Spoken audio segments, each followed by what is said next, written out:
All right. Take it back, yeah, we've done that a couple times. Okay, so we will call to order the Grand Traverse County Board of Commissioners regular meeting for Wednesday, April 5th, 2017. If everyone could please stand and join us in the pledge, and Ron is going to lead us.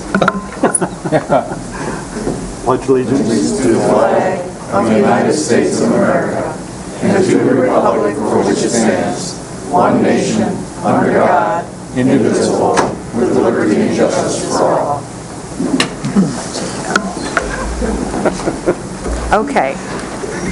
Can we have roll call, please, Sarah? Klaus? Here. Corflett? Here. Johnson? Here. Lathrop? Here. Mayor? Here. Wheelock? Yes, ma'am. Crawford? Here.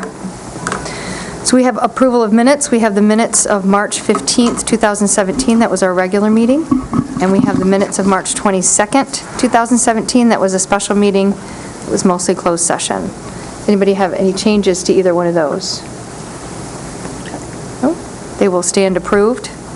And as our first chance for public comment, Sarah, will you read the rules, please? Any person shall be permitted to address a meeting of the Board of Commissioners which is required to be open to the public under the provision of the Michigan Open Meetings Act. Public comment shall be carried out in accordance with the following board rules and procedures. Any person wishing to address the board shall state his or her name and address. No person shall be allowed to speak more than once on the same matter, excluding time needed to answer commissioners' questions, if any. The chairperson shall control the amount of time each person shall be allowed to speak, which shall not exceed 3 minutes. The chairperson may, at his or her discretion, extend the amount of time any person is allowed to speak. Public comment will be solicited during the 2 public comment periods noted in Rule 5.4, Order of Business. However, public comment will generally be received at any time during the meeting regarding a specific topic currently under discussion by the board. Members of the public wishing to comment should raise their hand or pass a note to the clerk in order to be recognized and shall not address the board until called upon by the chairperson. Thank you. So this is our first chance for public comment. Does anybody have any comments at this time? Yes, ma'am. You need to step up and give your name and address. My name is Diane Thompson. I live at 599 Hobbs Highway South. I want to speak just very briefly about the defined benefit topic on tonight's agenda. I started at the county at the health department in 1992, and after about 3 years transferred to the Department of Public Works. I appreciate that our request that was submitted in January is finally on an agenda for discussion tonight. I did speak on this topic at some length before, but frankly, I still don't understand the how and why the county owes this much pension debt. I'm planning to attend the study session next week because I'm trying to educate myself. So far this year, I've had $1,222 taken out of my checks, with another payment coming out this Friday. And I don't understand if that reduces the amount the county pays to MERS or if that goes towards the unfunded portion. My records do show we have paid for retirement benefits. I paid 24 years now for the B4 in my retirement. I have paid 18 and 19 years and cents for the cost of living on my retirement, and I've taken lower wages since 2000 to pay for 50% health care benefit for myself. That has been since reduced to a maximum of $100 per month. I hope you will repeal Resolution 48-2016 that requires me to pay this 10% of my wages and reduce the multiplier by half since January until you decide on a complete plan to address the pension issue instead of the current plan that I believe still only applies to about 9 of us. I also understand like the sheriff's deputies contract and other union contracts aren't settled, and the deputies don't even expire till the end of this year, so they wouldn't even be affected till sometime next year. I'd also like you to please consider reinstating that 50% health care for the people that have paid for it. Historically, I've seen when benefits are changed, it's from a certain time forward for new hires. For example, when defined benefit was no longer offered, or the county contribution on the defined contribution was reduced. It was applied to new hires from a certain date going forward and not the current employees. I think that's a better way for new employees to know up front what their benefits are, and it keeps the county's promises to the current employees intact. I think these actions would go a long way toward increasing morale and ending resentment from employees that are on the defined benefit versus the defined contribution, and relieve the implication that the employees on defined benefit have done something wrong or are at fault for all of this problem. I hope the commissioners can get some good numbers to work with so good decisions can be made. And it really makes me sad that some of the decisions that have already been made were based on information that was wrong and maybe difficult or impossible to change. Thank you. Thank you. Anybody else? There will be another chance at the end of the meeting. And there will be chances as we talk about things as we go along for public comment if you wish. Nobody now? Okay. We will move on to approval of the agenda. I have something to remove from the agenda and one thing to add. I would like to remove 10B, Human Resources Vendor Contract. And I would like to add under 11 New Business, 11A, we have a request for a Brownfield ad hoc appointment. Brownfield is having a new, I'll explain it at the time, but yes. Would it be appropriate for me to mention what Human Resources Vendor Contract means? What it was, actually? I can. Okay. It was to be a discussion about, we have a human resources contractor, consultant, and they have decided to terminate their contract on their end. So we don't need to discuss the vendor contract. And within 7 days of a date, I don't remember what the date was, but... March 31st, 7 days, April 7th. April 7th. Okay, great, thanks. Okay. So any other changes? Madam Chair, approve the agenda as amended. Support? Moved by Commissioner Johnson, supported by Commissioner Wheelock. Any further discussion? All those in favor say aye. Aye. Any opposed? Okay, so we have an agenda. Number 6, the consent calendar. That is Sarah again. The purpose of the consent calendar is to expedite business by grouping non-controversial items together to be dealt with by one commission motion without discussion. Any member of the commission, staff, or the public may ask that any item on the consent calendar be removed and placed elsewhere on the agenda for full discussion. Such requests will be automatically respected. If any item is not removed from the consent calendar, the action noted, receive and file, or approval, is approved by a single commission action adopting the consent calendar. All information identified on the consent calendar can be viewed in its entirety at www.grandtraverse.org. A, receive and file. 1, Northern Lakes Community Mental Health Minutes of February 16, 2017. 2, Traverse Area District Library Minutes of February 16, 2017. B, approvals. 1, National Law Enforcement Officers Week Proclamation. 2, National Correctional Officers and Employees Week Proclamation. 3, equipment and bicycles for auction and disposal. 4, purchase of 5 patrol vehicles for the Sheriff's Office and budget adjustment. 5, fiscal year 2017 budget adjustments. 6, Farmland Preservation Board appointments. 7, property acquisition updated policy with changes to be distributed, which I believe you have on your desk. We do. We do. Okay, is there anything anyone would like removed from the consent calendar for discussion? Bob? I would like B1, just so we can read it. Okay. Anyone else? Anybody from administration? Does I have something. does the sheriff want to talk about any of the sheriff's department stuff? Anybody, does anybody from the public want anything removed and discussed? Oh, I want number 7. Cheryl. Number B7, property acquisition? Okay. Anything else? Okay. I would entertain a motion. Entertain a motion to approve the consent calendar with the removal of items B1 and B7. I second that. Okay. Motion by Commissioner Johnson, supported by Commissioner Mayer. Any further discussion? All those in favor say aye. Aye. Any opposed? Okay. Move on to special orders of business. Who wants to do this? I believe our administrator. Oh, yes. I think we would like to take this opportunity to introduce the 2 new employees that we have. The new Director of Human Resources is Mr. Bill Hendry, if you'd like to stand up. And And beside him on his left is Mary Haverty, who is the new director of the COA Commission on Aging. So we had a short opportunity before to meet and greet, but if after this meeting, if any of you were not able to make that, would like to say hello to them, they'll be hopefully kind enough to stay around to do that. Welcome Thank you. aboard.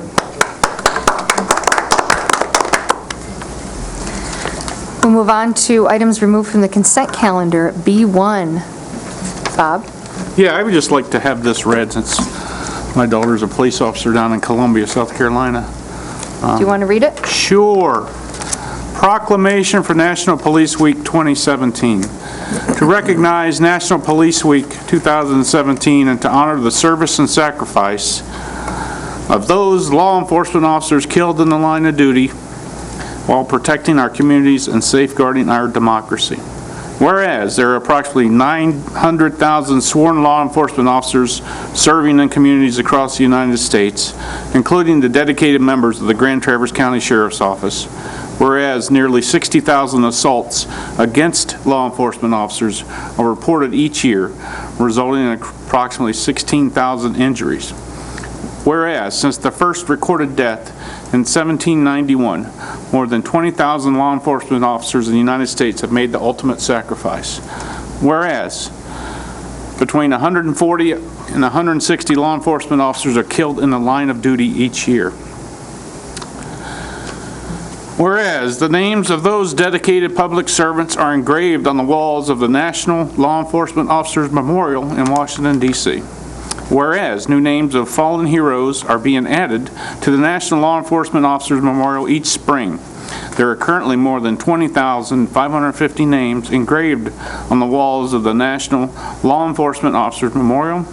Whereas the service and sacrifice of all officers killed in the line of duty will be honored during the National Law Enforcement Officers Memorial Fund's 29th Annual Candlelight Vigil on the evening of May 13th, 2017. Whereas the Candlelight Vigil is part of National Police Week, which takes place this year from May 14th through the 20th. Whereas May 15th is designated as Peace Officers Memorial Day in honor of all fallen officers and their families.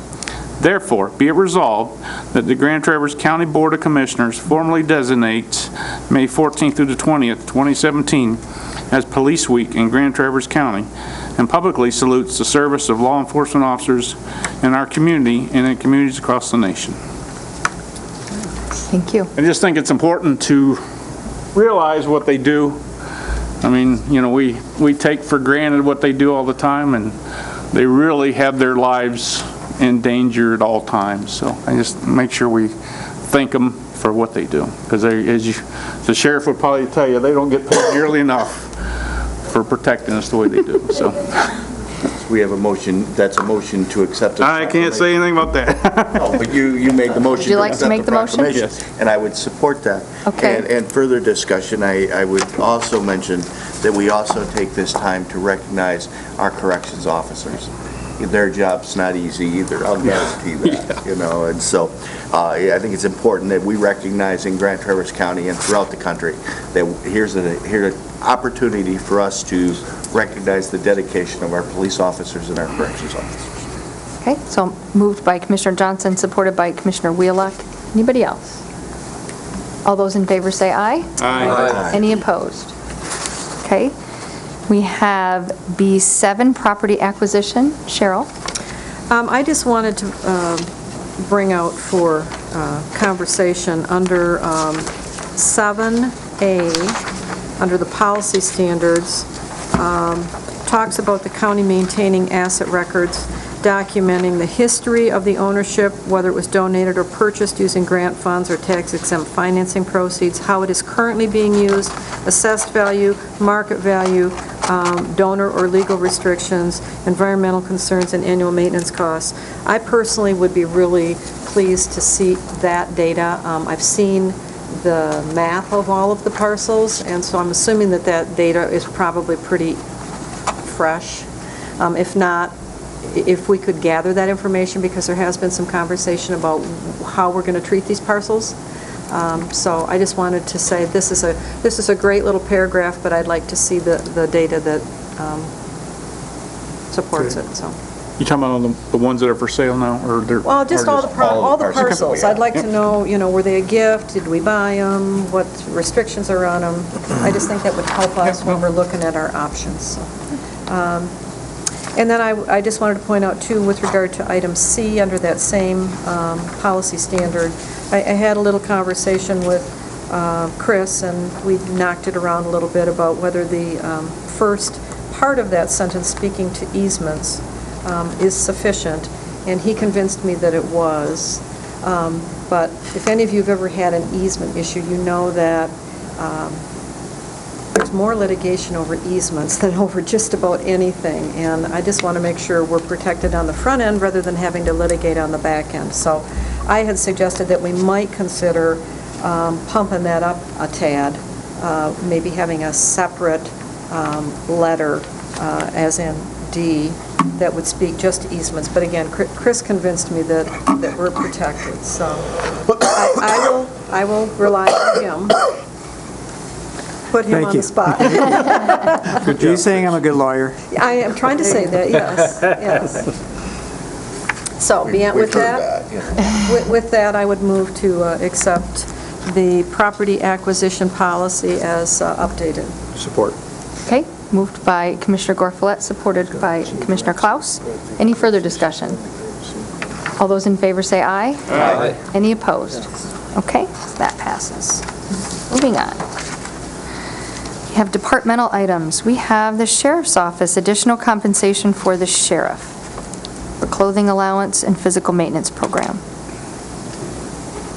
So move. Okay, Well, then we can have conversation. that's true. Support. Okay, moved by Commissioner Gorfulet, supported by Commissioner Johnson. Discussion on this item.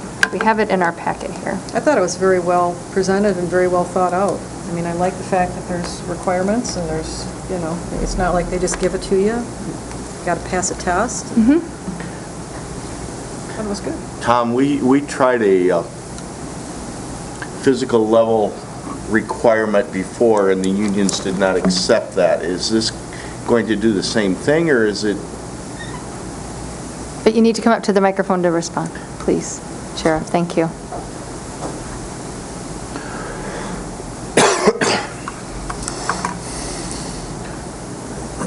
The question, Sheriff, was a couple years ago, we tried to put a clause in the union contract requiring officers to meet certain physical standards. The union did not accept those standards. Are we any closer to that with this agreement, or where are we at? Yes and no. That's kind of what I thought. It's a little complicated. Some bargaining units do have this exact same clause. One does not. The reasons for that take a little time to explain, which I can explain to you now or later. But the majority of the corrections officers, captains, lieutenants, and all the sergeants have that in their contract. The deputies do not.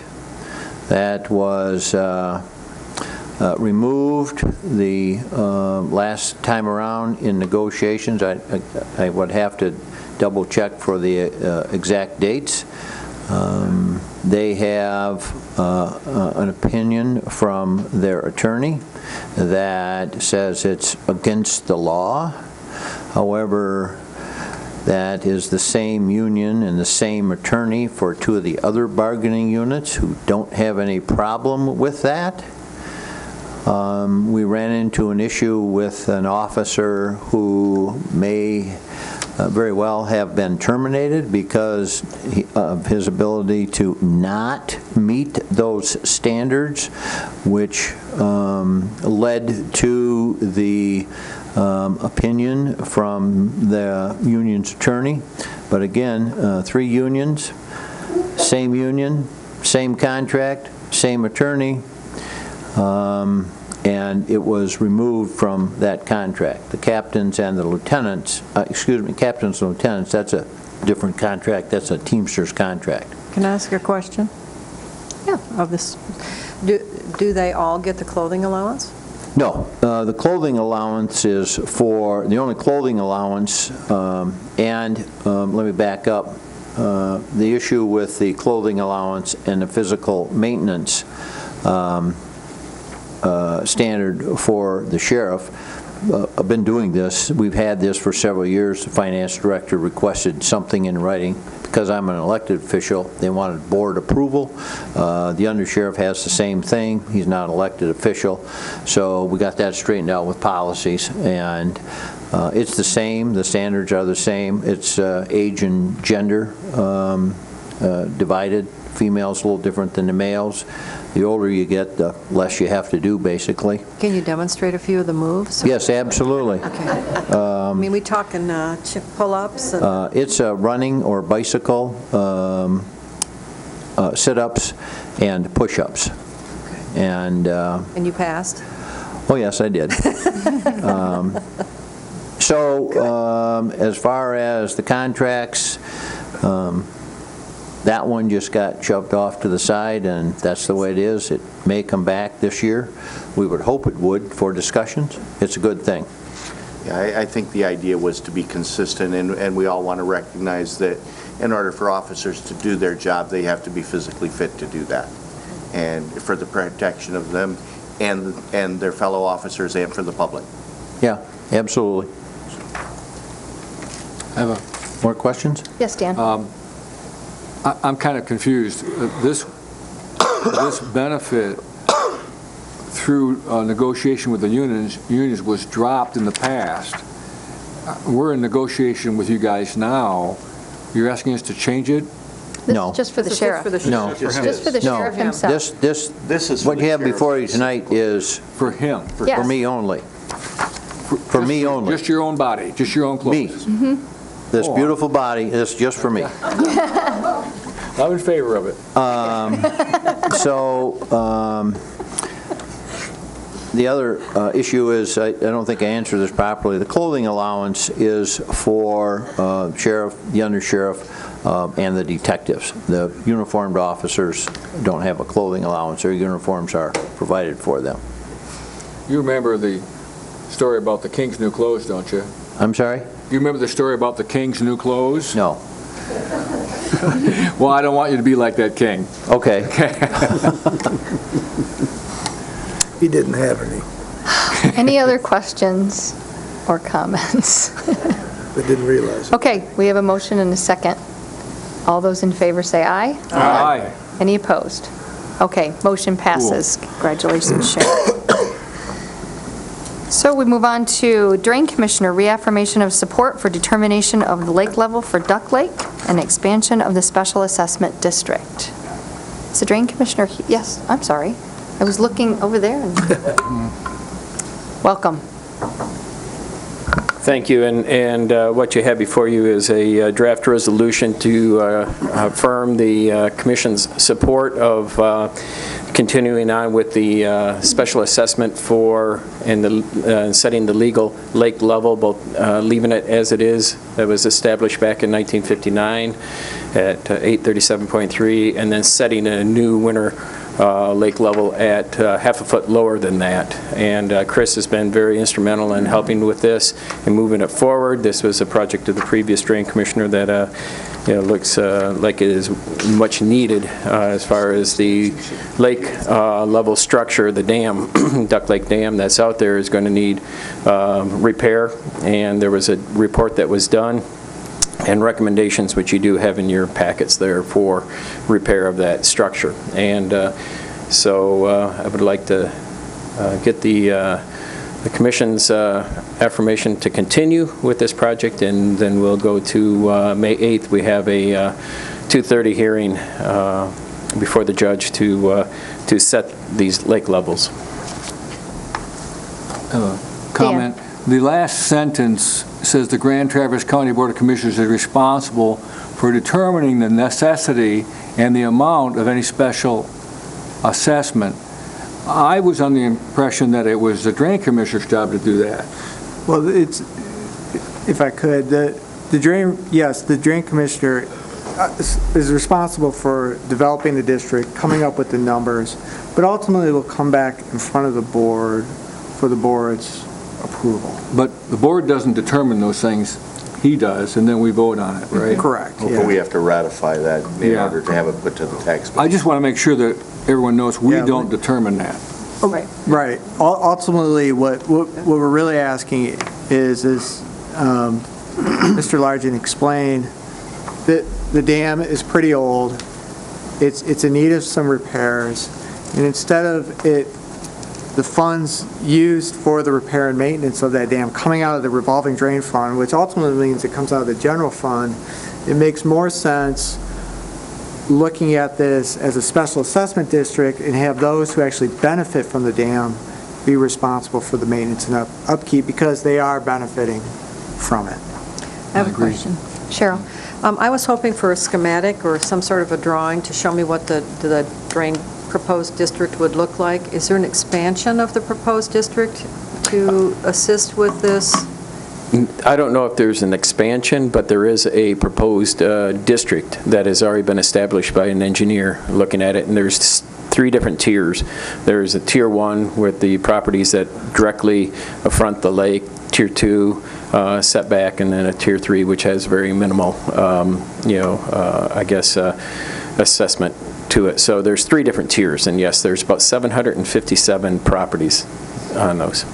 I think the biggest change, if my memory is correct, has to do with property on Duck Lake Peninsula, because originally, back in 1959 or whatever, when the assessment district was done, the interior portions of the property were not developed. Correct. So those interior portions were never assigned as part of the drainage district. Sure. But what we've come to with this is, as with the revised special assessment district, all of those Duck Lake Peninsula properties will receive some level of an assessment, and that's what Steve's talking about with the 3 different levels. I think the important piece about it in 1959, those interior portions were not developed, and that's why they were not part of the original assessment district. Okay. Could I ask for a schematic? Oh, sure. When you Yes. come back, I think it Sure. would be helpful to see, especially when you're asking us to approve a tax, if we can see what area is receiving the greatest tax, et Sure. cetera. Yep, we do have those. That would be great. There has to be a tax Okay. assessment. Ron, and then Okay. Tom. Go ahead, Ron. With the special assessment for the Duck Lake Dam, I'm assuming there was no special assessment when we started working on the Brown Bridge Dam and the Cass Road Dam. That's just county dams taken care of. This is a Yeah. dam on the Duck Lake, Yeah, which right. I have a hard time as thinking that the people that bought there, I'm sure the county must have put that dam in place. Right. So now, the county is, and these people have all chipped in to help take care of the Boardman River dams, and now we're going to let them take care of their dam. 2 different, there's obviously, I there's... understand there's different, I understand the Scale. difference, but still, I don't live on Duck Lake, I don't have any property there, but... Almost. What's that? Said you almost did. Almost. I could be in there because I'm sure that water off my place drains that way. But it just seems like a different standard for people that we can assess, because it's a drainage district or it's an assessment district. Yeah, so. it's a different standard, and that's because that's the way the legislature set it up. This is under Part 7 of the Natural Resources and Environmental Protection Act. That's the inland lake part of NAREPA, and so that part is what gives this board the authority to establish a special assessment district for inland lakes that have some type of control structure, versus Boardman dams. We just don't have the authority to set up that special assessment district. But we do have the authority to say that we would take care of that dam as a county. Yeah, we do. Like we Yeah. have up until this point, because Right. I don't think Duck Lake citizens have paid anything extra for that. Right, Okay, yeah. thank you. Okay, Tom, and then Dan. Changes affect recreational boating at all? No. Docks? No. In fact, the change is what it's going to do is actually reduce winter impacts from, Okay. and spring runoff and high water and ice damage and like that. So So an this improvement? This is going to be, yes, an Yeah. improvement. Dan, did you have another comment? okay. Okay, okay. Anybody else? Cheryl? What are they expecting this to cost? That, I've seen various, from the previous drain commissioner, I've seen various cost estimates, and so at this point in time, I don't really know a firm figure there. I will, once I get into this a little bit more and get with the engineer, but at this point in time, I won't release any figures that might stick with somebody, that from, Well, because I they've... was looking at the report, and it talked about, a crack, and they were going to fix it with like crazy glue, and I'm thinking, geez, I can give you a tube of that. Yeah, I'm just saying, I don't know how much tax money do we have to generate on this thing if it's... There's, if you also look at the other recommendations, they're talking about riprap, to, firm up some problem areas. They're also talking about, I'd have to go through here and look, but every 3 years you need a dam safety inspection for the DEQ, to satisfy the DEQ. Up to date, the county as a whole has been covering that. There's also a possibility, and this is why I didn't want to put anything out there, but maybe bringing us into the 21st century with some technology where we can put in some lake sensors that are, that people from their computers can go in and take a look at the lake levels if this is what they so desire. But we're going to have a public meeting and talk about some of these things that might benefit them and which would also influence the cost. But if you spread that cost over 750 parcels, then you're looking at a much lower cost per individual. Dan? Just correct me if I'm wrong, there's already been a public meeting discussing that, and the people did come forward. It's not like we have to redo that, although I wouldn't blame you if you wanted to. And also, Cheryl, I've been out there many times at that dam, and it's a problem waiting to happen. The dam is this big, and there's water coming around both sides of it. It needs to be reinforced and rebuilt. The way it's managed is putting in and taking out 2x4s, and it's kind of perilous sometimes to do that, especially in the winter and stuff. So I think I have sympathy for those people, because that's a 60-year-old dam? 59, yeah, probably It's close. pretty Yep. old, and Yep. nothing's been done to keep it up, so, Yep. except for inspections. Yep. Yeah. Sunny? Well, I think one of the problems that we had, if my memory is right, with the Duck Lake Dam, we didn't directly have access to it, but we've now negotiated an easement from adjacent property owners to get to it. It actually exists now. Because we did not originally have access to it. We went across the neighbor's yard to get to it, to do the inspection and everything else, and we have formally provided access to that for now and for future repairs as needed. I think that was an important piece of this. When we started this process and talked about upgrading that dam, that was one of the things we recognized, is that we needed to provide permanent access to the dam for the protection. That, the water that runs from Duck Lake through that dam dumps into Green Lake. Okay, right? yep. And then at the backside of Green Lake, is that a dam as well? I do not believe so. I'd have to take a look. Just a culvert? closer. Yeah. I believe it is a culvert. I don't believe it is a dam. No. Not a water control structure. Right. But Green Lake, I don't believe, has an established lake level. No, not illegal. That's the difference here, is Duck Lake has an established set lake level. Green Lake doesn't, so that's why the dam is there to control. Silver Lake does as well. Silver Lake does too. Dan? Do we need a motion on that? We do need, I was about to ask for motion. Do we have a motion? I'll motion to approve. Okay. Support. Moved by Commissioner Mayer, supported by Commissioner Johnson. Any further discussion? All those in favor say aye. Aye. Any opposed? No. And Now if you you, have to do- thank you. If you excuse me, I'm going to be... Hold on, we need to do a Yeah, roll I'm sorry. call vote I'm because there sorry. was one opposed. So hang on. Sarah?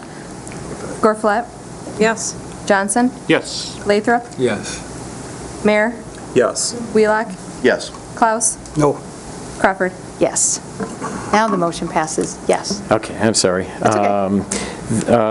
Please excuse me, I'm going to be leaving for a fish passage meeting for the Boardman Dams project, and so it's an open house that the DNR's having, so thank you. Thank you for coming. Thank you. Okay, moving on to Parks and Recreation, would like a release of fund balance for our new playground at the Civic Center. Ms. Erickson is approaching. Good evening, Commissioners. I'm very excited to be here tonight to ask for the release of our fund balance for the playground, and to let you know that May 8th is the week of the community build, that we've scheduled that. You know that we've been through quite a time with the playground. It all started in 2015 when we 2015 when we closed the playground. Excuse me, 2014. 2016, this past year, we surveyed the community and asked what they wanted to see in a play structure. We received a great response from that online survey. Then we had 3 designers come in and design playgrounds according to those specifications, and the community chose one of those designs.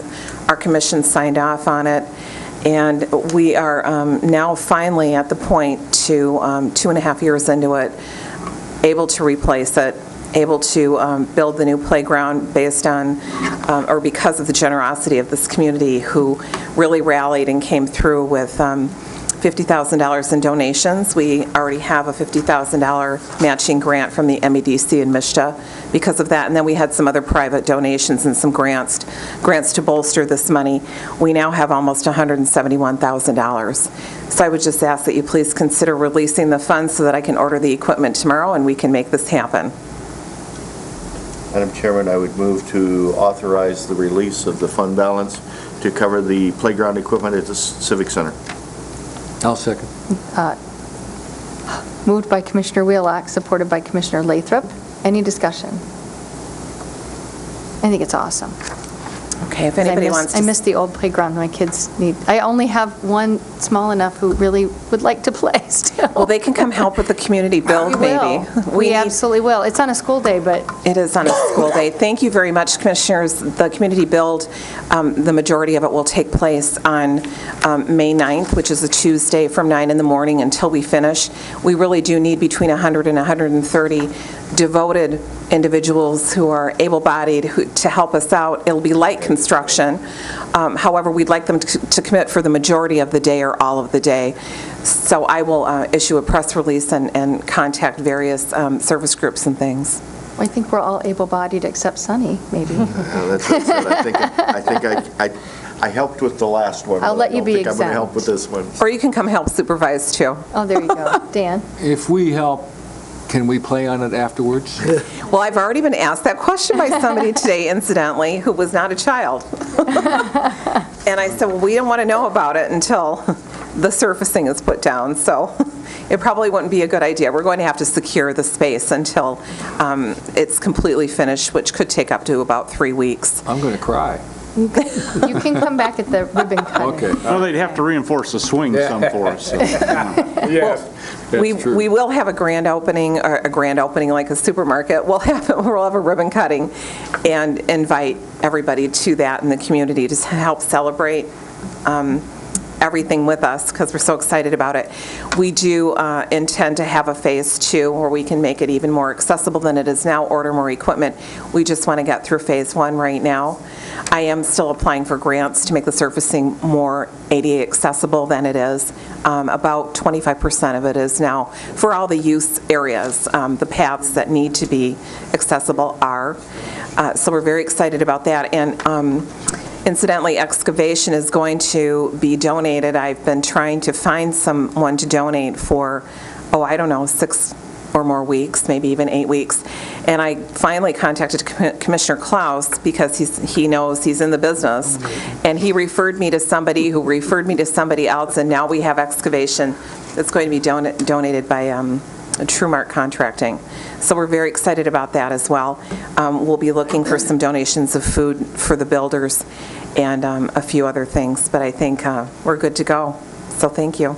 Okay, so... It's been a long effort, and, I certainly appreciate Christina's activities in keeping everybody's nose to the wheel to get this done, because it is an asset for our community. So we have a motion and a second. Any further discussion? All those in favor say aye. Aye. Any opposed? You're all set. All right, have a All good right. night. Moving on to county administration has an annual audit recommendation to talk about. Yeah, well, thank you, Madam Chair and fellow commissioners. The administration is recommending in their March 27th memo that we gave you the use of the Riemann Group for a one-year audit at $45,000, and the memorandum explains that, along with we also add an audit procurement best practice from the Government Finance Officers Association for your education as well. They would be able to start May 2nd if approved by the board, and the project manager would be Paul R. Matz, M-A-T-Z. He's a CPA, and the group would consist of Jessica R. Dorr, Lori Bratton, B-R-A-A-T-E-N, and William G. Love, CPAs, assurance senior, and a technology risk management are their specialties, but the project manager would be Paul R. M-A-T-Z. So we're asking board approval to sign a one-year agreement with them to start the audit, and they would start it on May 2nd with that team of professionals that I just mentioned. Okay, do we have a motion? Also move. Okay. A second. Moved by Commissioner Lathrop, seconded by Commissioner Johnson. Discussion. Yes, Sonny? Well, I know that we've talked about this kind of off and on a little bit since late last fall. I feel very badly that we didn't do an RFP for this. I also know that, with the exception of about 3 or 4 years, Raymond Group has done the audit for Grand Traverse County for 20 years. Dennis Nygaard did it for a 3-year period, I believe. Heidi and I talked about it earlier because I couldn't remember when, but I knew they did it. And it's just, I really think this should have been done as an RFP. I'm concerned that, number one, I'm hoping that we now have 2016 books closed. We should have, I think we should have been done with that a long time ago. And I hear all kinds of reasons why we aren't, but we should have been. The audit is the responsibility of this board. This is the one thing that we are responsible for, and is one of the things we are responsible for. And somehow or another, I think in this process, the board's been left out of that decision-making, which bothers me a lot. Cheryl, and then Tom, I think, had a comment. Yes. I would mirror Sonny's concerns, and I guess I would add, as a new commissioner, I just came on in January, so I don't have the benefit of, the history that you all have had with this firm or with this process, but about June of last year, I did start coming to the meetings, and what I found at that time was I kept hearing this reference, and of course the public was hearing this reference in Record Eagle articles about how there was a $4.1 million budget deficit.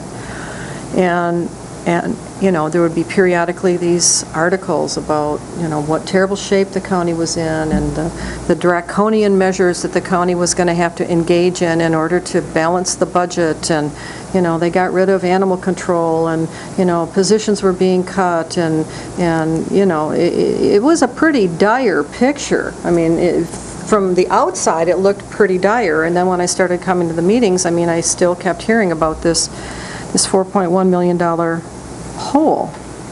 So then, interestingly, about December, I come to a meeting and there's a budget presented that the commission is supposed to vote on like the same day almost that they get the budget, and there's no $4.1 million hole. As a matter of fact, it's a balanced budget.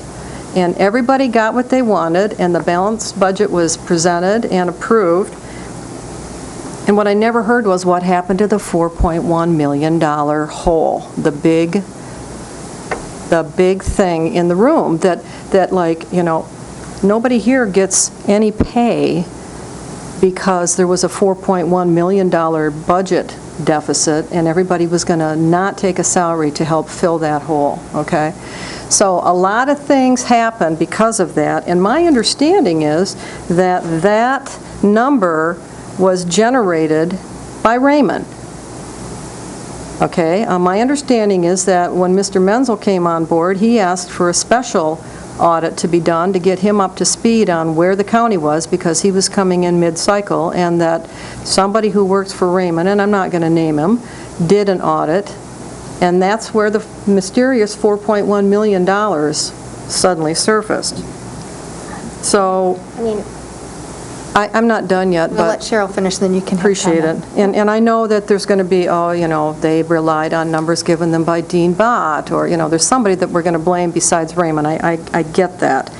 But now here we are in the 4th month of 2017. We still haven't closed the books on 2016. If we have, we haven't seen it because we've asked for them, you know, just about every month. Where's the closing books on 2016? And I've been advised that there's almost a $1.2 million, you know, we have more surplus. A $1.2 million surplus plus a $4.1 million hole equals a $5.3 million accounting issue. It's an issue. I'm concerned about that. How do we make decisions when we are given that kind of information and we're being told, let's give them another year because it's too hard to find somebody who would come in and do it, or we can't find anybody who would come in and do it, or we just plain don't want to find anybody. Our equipment's too old, they wouldn't know how to use it, blah, blah, blah. I don't buy any of that. I would echo what Sonny said, which is we have two functions. Hiring the CEO, known as the county administrator, and fiscal accountability to the voters of Grand Traverse County. And I don't think we can afford to continue to rely on somebody who gave us a $5.3 million mistake. So I think we need to find somebody new. Jody, you can respond, and then we'll go to Tom, had a comment. Okay, so thank you so much. And I would absolutely concur with the responsibility of the board and the administration to ensuring that the county as an organization is fiscally responsible and transparent. I've heard use by board members of the phrase term of art in the past, and so when I hear the word audit used this evening in regard to a projection, I do definitely feel that it is important to clarify that I wasn't here when the audit was performed last year for the 2015 fiscal year. This will be my first audit with the county. I have worked with Riemann in the past. I know them to be a professional and very reputable firm with the other staff and CPAs that I've worked with of Riemann. The projection of $4.1 million, I won't defend. I wasn't about to defend last summer. It wasn't work that I had performed. But I did do my best in working with the county treasurer and with the accountant or the CPA at Riemann that had performed that work to provide a reasonable explanation of the differences between the actual activity that had occurred and the projection. And just with any projection, it was based on any number of assumptions. Those assumptions were not generated by Riemann. I mean, the fact of the matter, they were projections that they had given to Riemann to perform. So there was some professional analysis provided. Sure, it was a special project that was conducted, as far as I'm aware, by an individual at the firm and outside of the scope of an annual audit. But it is important to keep in mind what an annual audit does. An annual audit is to come in and look at the county's data and to determine whether or not the data that the county is providing to the stakeholders, to the board, to the taxpayers, is reliable. So when we talk about the firm, we need to be addressing the quality of the audit that they perform in determining whether the data that we here at the county are providing is accurate and reliable. So I say all of that to say that I have every confidence in the audit team in being able to perform that work.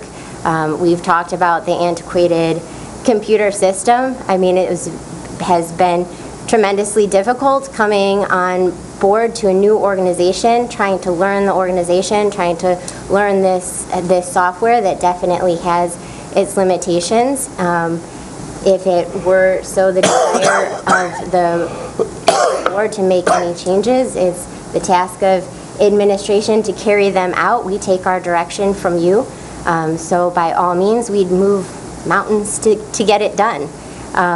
We are working with limited staff in the finance department. I'm not making excuses, but every one of our departments in the county at this time are facing vacancies. It's the fact of the economy and the job market in this region.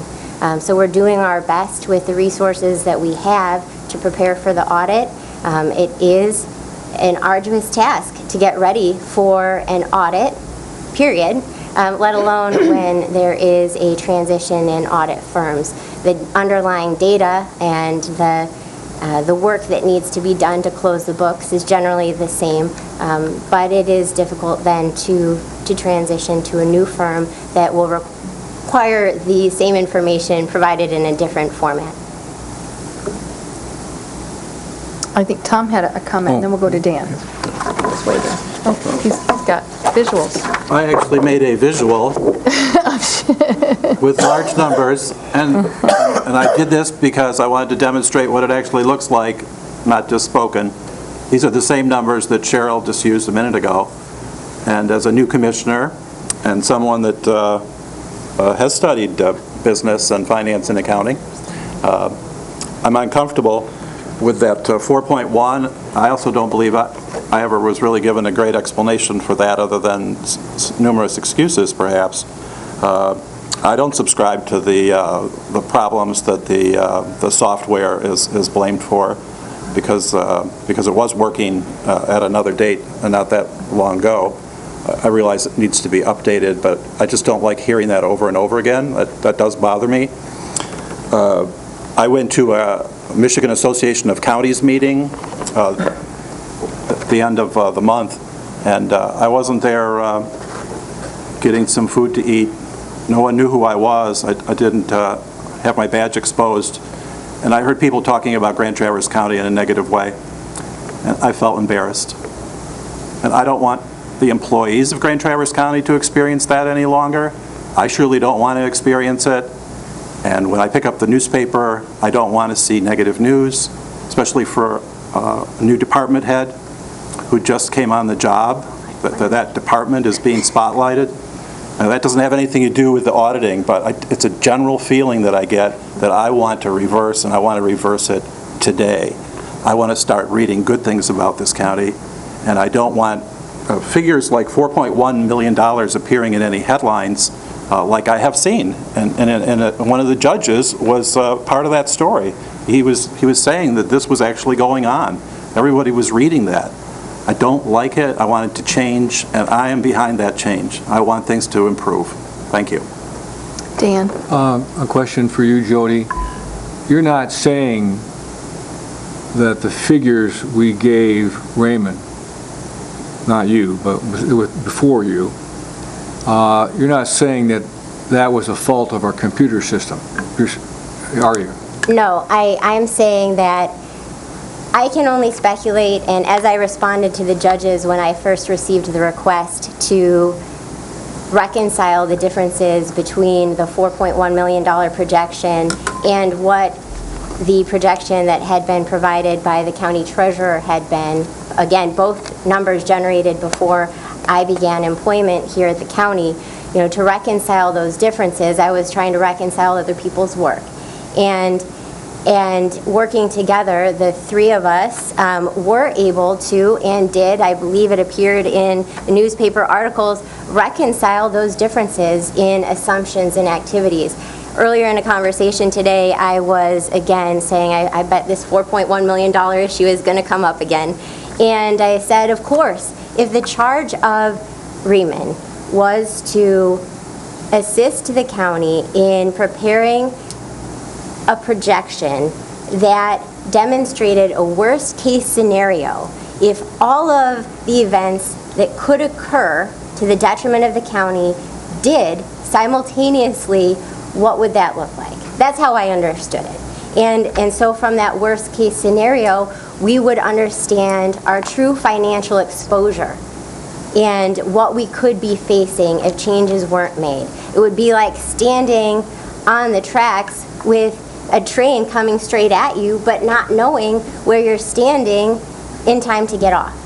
And so, I mean, we're very fortunate that we were able to avoid some of the things that were included in those assumptions, that others didn't come to fruition, maybe that other things were a bleak assessment and an over-projection, that we had a balanced budget.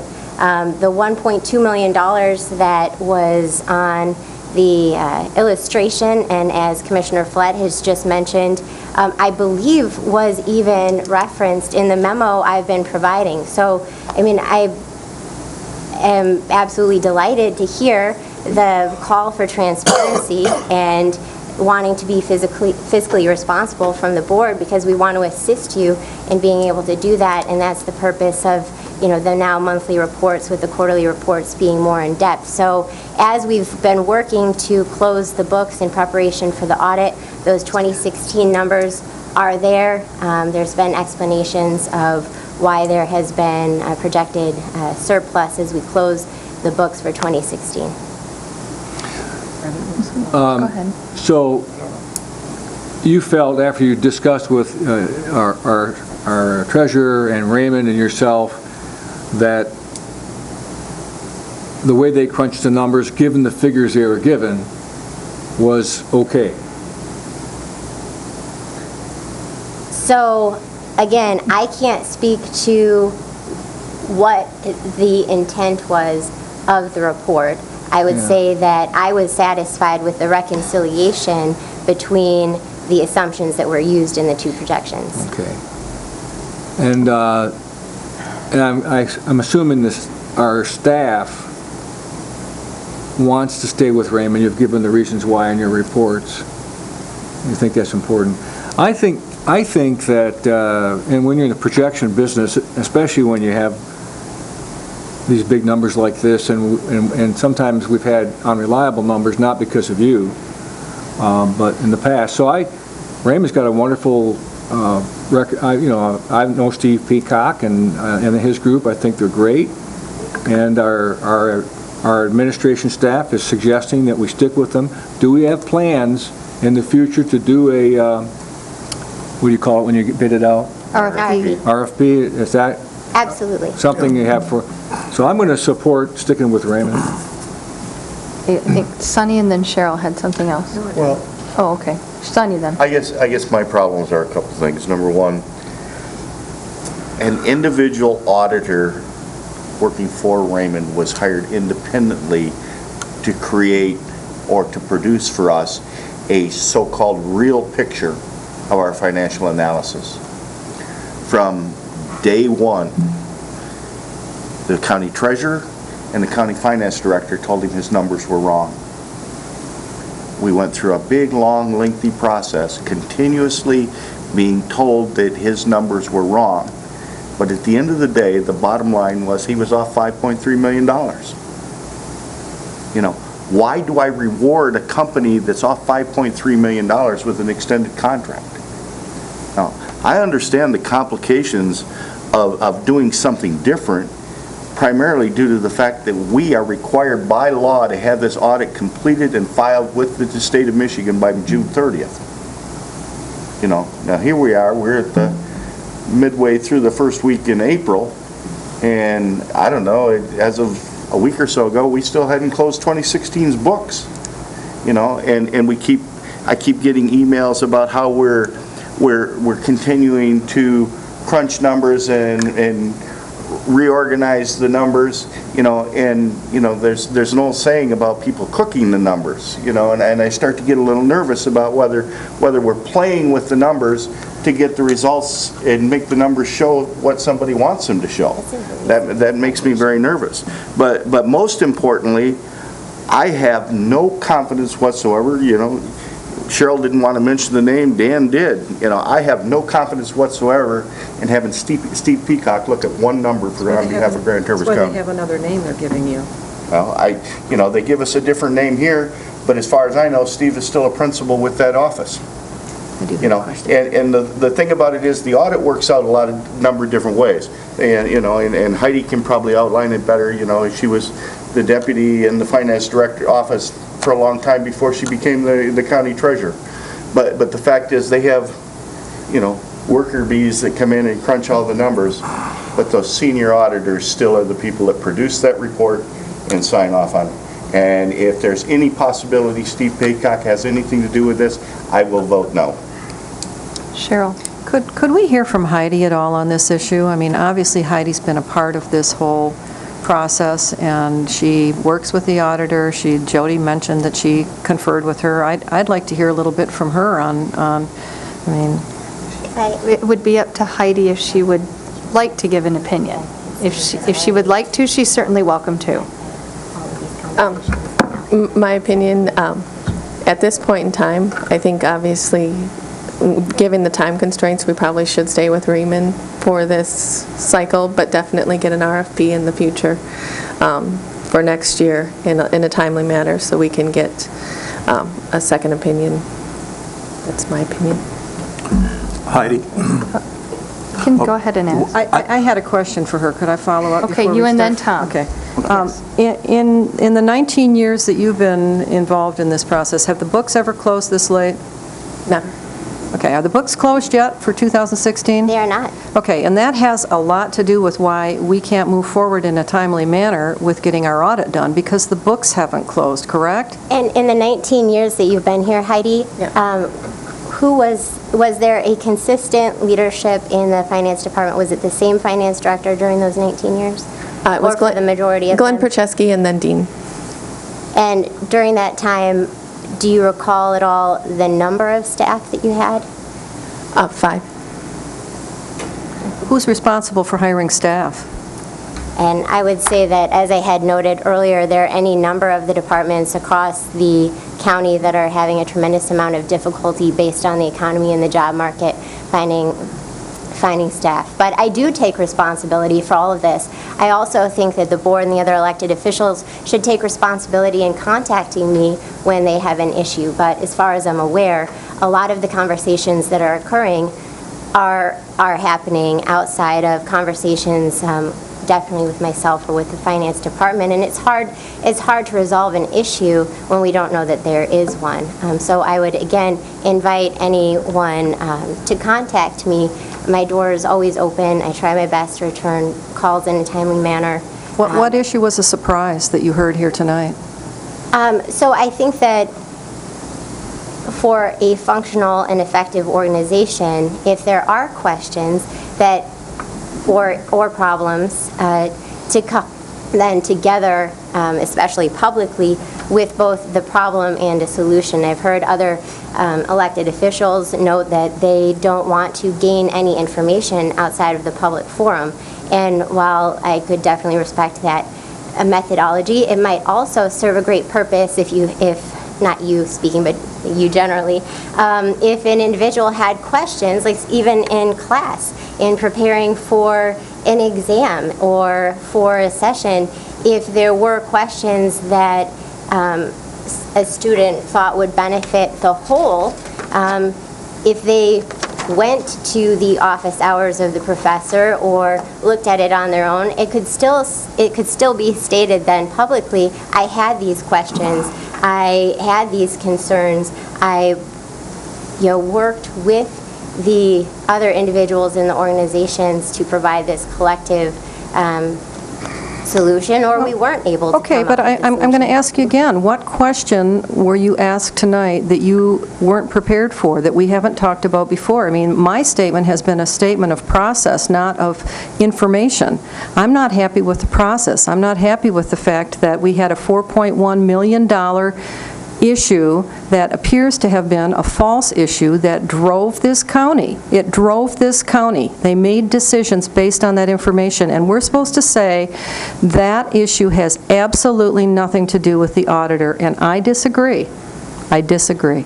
So I don't think talking to you about my disagreement on that would have made any difference. Do you? I would not say that it would have changed your opinion about the gravity of the $4.1 million projection. I wasn't here for the decisions that were made as a result of it. I understand that it impacted any number of individuals' lives and decisions that may have been made as a result of it. But definitely when it comes to the operations and function of my department and my ability to perform and serve you and Grand Traverse County, I would have liked the opportunity to speak about then the process of RFP and the decision to move forward with Riemann and what that would look like so that we could have... You provided that information. I'm just confused what you're making this statement and trying to build, I think, this case that, you want more dialogue. And I guess what I'm telling you is, you gave us your report, you gave us your recommendation, I understand where you're coming from. I didn't need clarification on that. Had I needed clarification, I certainly would have called you, okay? But I didn't need clarification. I understand where you're coming from. Do you understand where I'm coming from? I believe that I do. Okay, and so we have communication. Okay. Tom, you had something to say? I was going to ask Heidi for a timeline, because an auditing firm that does this type of work needs to plan ahead for their own staffing and their own schedule of doing their audits. So when do you think is a good time to start the process of putting the RFP out? I realize we're in a crunch now. I'm totally aware this is difficult to do this time, but I'm talking about next year. So. Without stepping on Jody's toes as the finance director, I want to respect her. I mean, it's her office, her position. When I was in finance, I mean, it would have been, when I was in, I can speak to as when I was in finance, we would close, the auditors would be in for a month. They would do the field work, they would go back, they would compile the numbers, it would go to the senior auditors would review, then it would come back with any questions, all within the time frame to get to the June 30th deadline with the state. With the programs and the process, if we get a new software and things evolve, it could be more efficient, but that's how we have done it historically. I guess my question was, if we choose to use Raymond this time, I don't want to discuss that right this second, but what I want to discuss is how we get into the RFP stream of things. And next year, how early would we have to put an RFP out? And Jody, you could comment,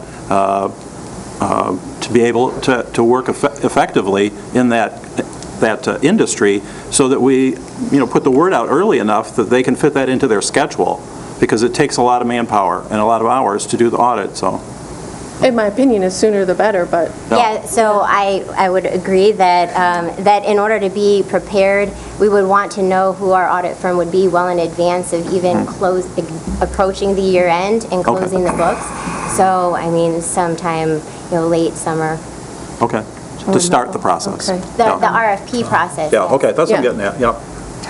Madam Chair, addressing Commissioner Wheelock's concern is that I have spoken with the firm and requested a new project manager.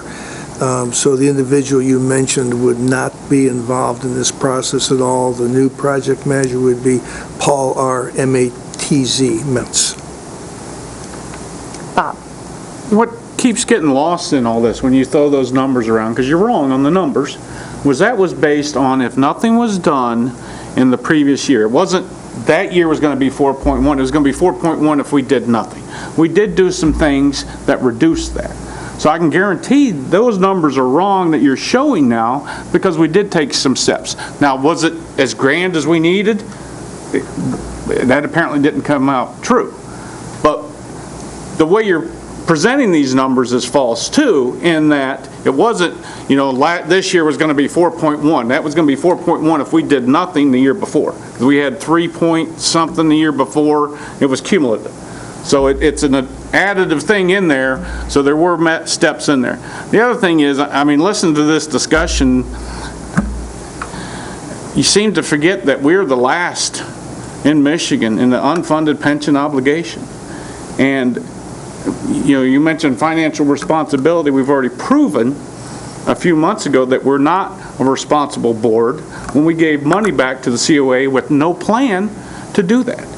So we're already part of the problem here too in that regard. So it'd be awesome to get some good numbers to start working on next year to see where we're at. But part of the reason we did get to a balanced budget was there were steps made in that direction. It wasn't things magically happened. Madam Chair, I might mention that in my discussions with the with the firm, they have committed to starting May 2nd and said they would have the audit done by June 30th, which is a requirement. Okay. Anybody else? Ron, did you have anything to say at all? Okay. I will say that, Sheriff, did you have something? Oh, I will say that I don't like it. I think we're kind of in a time crunch, and that we should stick with Raymond for this one. And that it would be a different team. I am with Sunny. I don't want anyone who has any of those members of the team been on our audit team before. I would like to have that be all new people, because I don't want them to come in with any preconceived notions or any, honestly, a lot of knowledge about us to begin with. I will have to verify who the members of the team were previously, and whether or not there has been a complete rotation of the audit team. Because I would like a complete rotation so that we even get a somewhat of a fresh look at it with no preconceived notions, with no people who are coming in who just haven't done us as an audit before. Would help in that I'm not comfortable with it. I don't like it at all that we are sticking with a firm that, quite honestly, in my opinion, didn't serve us very well in some capacities. Maybe not the audit, but in other capacities, in my opinion, didn't. But honestly, I think Madam Chair, just to clarify, I think you make a really good argument, and I guess I would suggest to you that if indeed we are asking for a whole new series of people to look at it, why in the name of heaven do we have to use Raymond? If they're all going to be new, if they're all going to be looking with a clean eye, clean slate, etc., I find it, I find your argument persuasive. Let's do that. We don't need Raymond if we're going to have all new people. Why not bring Dennis Gartland in? They're familiar with our systems. What is the They've time worked frame for us. for doing that? Do we still have a time frame available to us? You said you would move mountains to do it. We don't have to do an RFP. We could simply go to Dennis Gartland and say, can you do our audit for this year? You don't have to do an RFP. They've already been qualified in the past, is my understanding. It's professional services.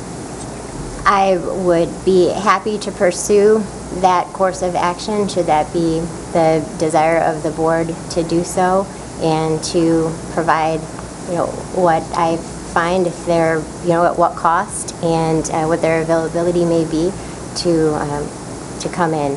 That would be my question, is it possible at this point to get another auditor? Who would be available? Who would be able to do it? Exactly. Well, I believe I started asking this question back in October or November. That's why I'm so frustrated by being here the second week or the first week in April, and we're not there yet. But you also can't have it both ways. You can't say we want to go for an RFP and now say, well, let's ask somebody else and not do an RFP. I never said the words RFP myself. I don't think we need to do an RFP. I don't think we're required to do an RFP. We're not required to do an RFP for professional services, correct, Phil? Chris? Yeah, that's right. That's correct. But you're also confusing that projection with just the general audit function. No, and I said, in some capacities, they didn't serve us well. As far as the audit was concerned, I'm convinced that the audit was fine. But in other capacities, I think, maybe just to clarify, that was in other capacities that I was not very happy with that. Do we have a motion? Yeah, you do. Not yet. No, there is a motion on the floor. We did? Yeah. Okay. And the motion was to accept that? Okay. So do you want to table this? Well, I'll ask how the board feels about tabling it pending Jody maybe doing a little bit of research as to who's available at this point. Would that be possible? We are coming back next week for a meeting. If we were to post, would we have time to post to vote on if we had a... It's a study session. Can 15 we hours? You could post a special 18 hours. 18 hours. post it as a I would move that special? we table this pending Jody's ability to contact Dennis Gartland or other firm to see if there's another qualified firm that could handle the audit for us. Okay, do we have a And second? With a deadline of reporting by next... I'll support that. Okay, so we have a motion and a second. Motion by Gorfulet, By the 12th? and, hold on, and second by Wheelock, that we table this. Till next And- Then what you should do to is see what's possible. call a special meeting. That we, okay, Call a special meeting for April 12th. for April 12th, so we'll change our study session to a special meeting, so that we would be able to make a decision at that point. Is that correct? Yeah, I mean, you could theoretically, you could do both. You could do a study session and then move right into a special meeting. Okay. So you amend your motion to that's what we want to do. That's what I just did. Okay, and Sunny, you're okay with that? Okay, so that's the new motion on the table, that we table it. Any discussion on that? Well, just to clarify what Chris said, so we would call it a study session and a special meeting. Now, you would have two separate meetings. You'd have your study session, And at the Right. completion of the study session, then we you would, go right into a special meeting On the same, on the the same... same day. on the same day. Okay. to hear what Jody has come up with. Bob? I just caution you because, I mean, you're berating her already about not having the books closed, and now you want to throw this into the mix of saying, all right, let's bring somebody else in.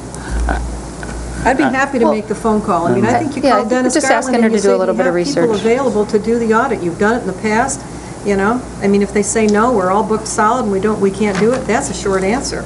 I mean, it's...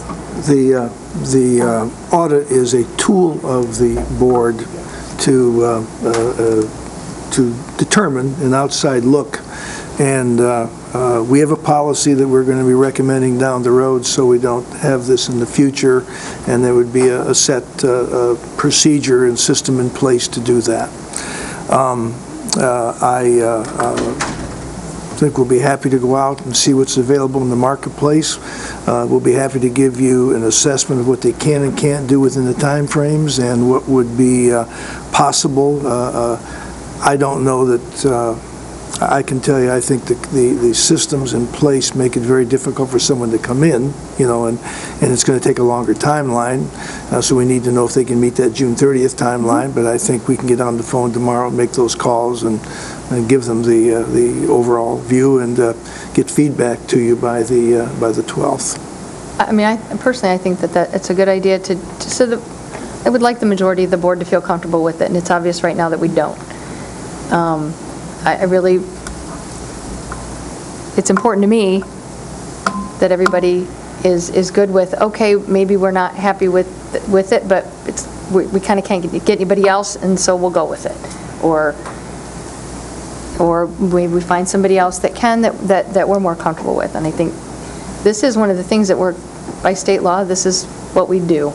And I think that we all should feel more comfortable about it than obviously we do at the moment. Yes, Ron?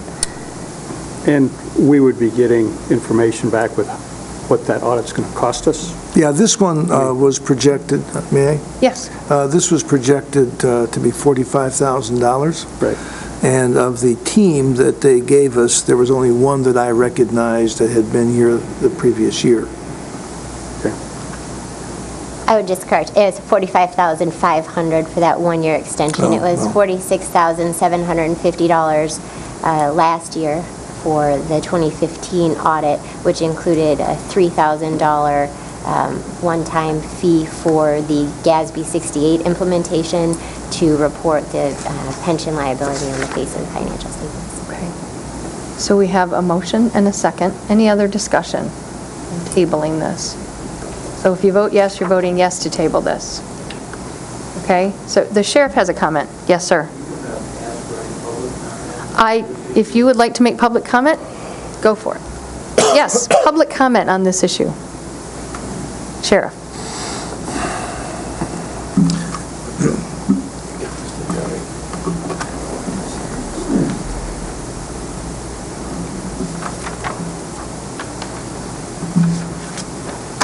Tom Bensley, Grand Traverse County Sheriff.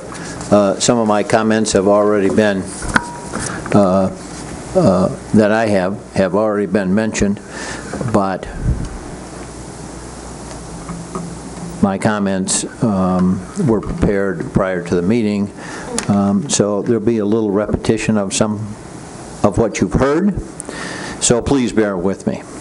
I would strongly urge this board to have the 2016 fiscal year audit conducted by a new firm.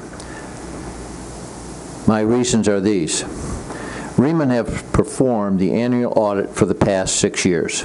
The audit was performed for budget years 2010 through 2014, with a one-year extension approved by the county administrator last year.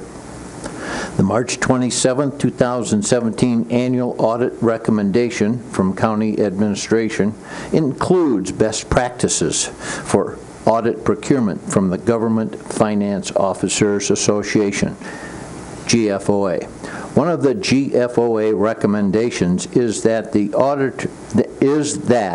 auditor independence would be enhanced if the auditor were to be replaced at the end of the audit contract. Riemann has held the contract for 5 years with a one-year extension, and this proposal would extend that one more year. Following this recommendation, the county should have begun the process of selecting a new firm for the 2016 audit months ago. Because the Sheriff's Office budget is a significant portion of the county's general fund budget, I try to pay as much attention as I can to county finances. In November of 2015, Riemann projected a $4.1 million deficit in the 2017 general fund budget. This figure was widely used by the county administrator in presentations to the county board, the media, MERS, and others. This figure was wrong. It was $3.5 million wrong. This was refuted by the county treasurer after she was presented with those projections. In a meeting early in 2016 with a Riemann representative to discuss the comprehensive annual financial report, asked some questions on how that was compiled. We were told by that representative, quote, "I get paid to make things look as bad as possible." GFOA recommends that an audit should encompass the fair presentation of the basic financial statements and a fair presentation of the financial statements of individual funds and component units.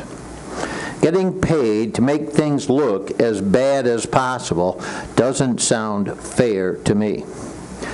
Right now, I don't know what to believe about county finances. It's okay.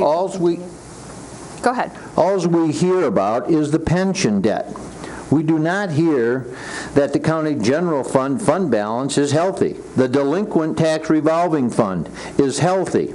There are millions of dollars here. That the county was also able to find $5.1 million to set aside to deal with the pension debt, and the county finance director estimates a $1.2 million surplus in the 2016 county general fund budget, which will be returned to the general fund balance. In 2015, the county added $600,000 to the fund balance. And this just in. The 2017 equalization report indicates the county's taxable values increased 4% over 2016.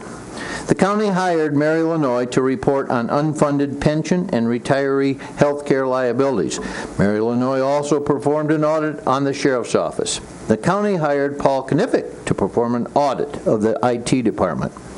Therefore, it would seem prudent that the county would hire a firm to perform the 2016 audit that has not been involved for the past 6 years and that would be able to give a real and updated view of county finances.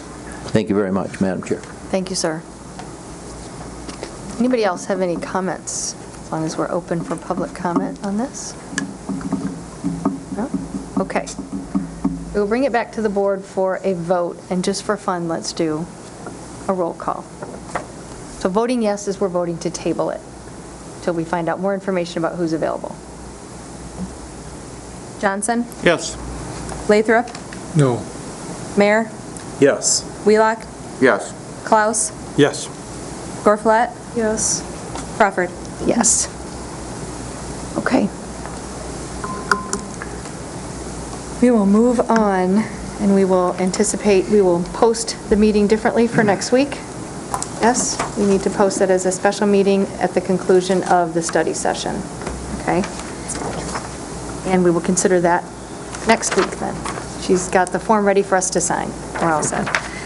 We'll move on to old unfinished business. We have monthly update on the Commission on Aging, requested by Commissioner Gorfulet.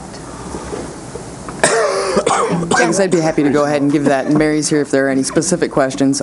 Mary's been on board for the past three weeks or so and has been getting acclimated. I've been turning over a lot of information to her. We have been addressing one of our most significant issues was the compliance with HIPAA. We are working with a tech firm who recently did a vulnerability scan of the infrastructure, the IT infrastructure surrounding the equipment and software and technology at the COA.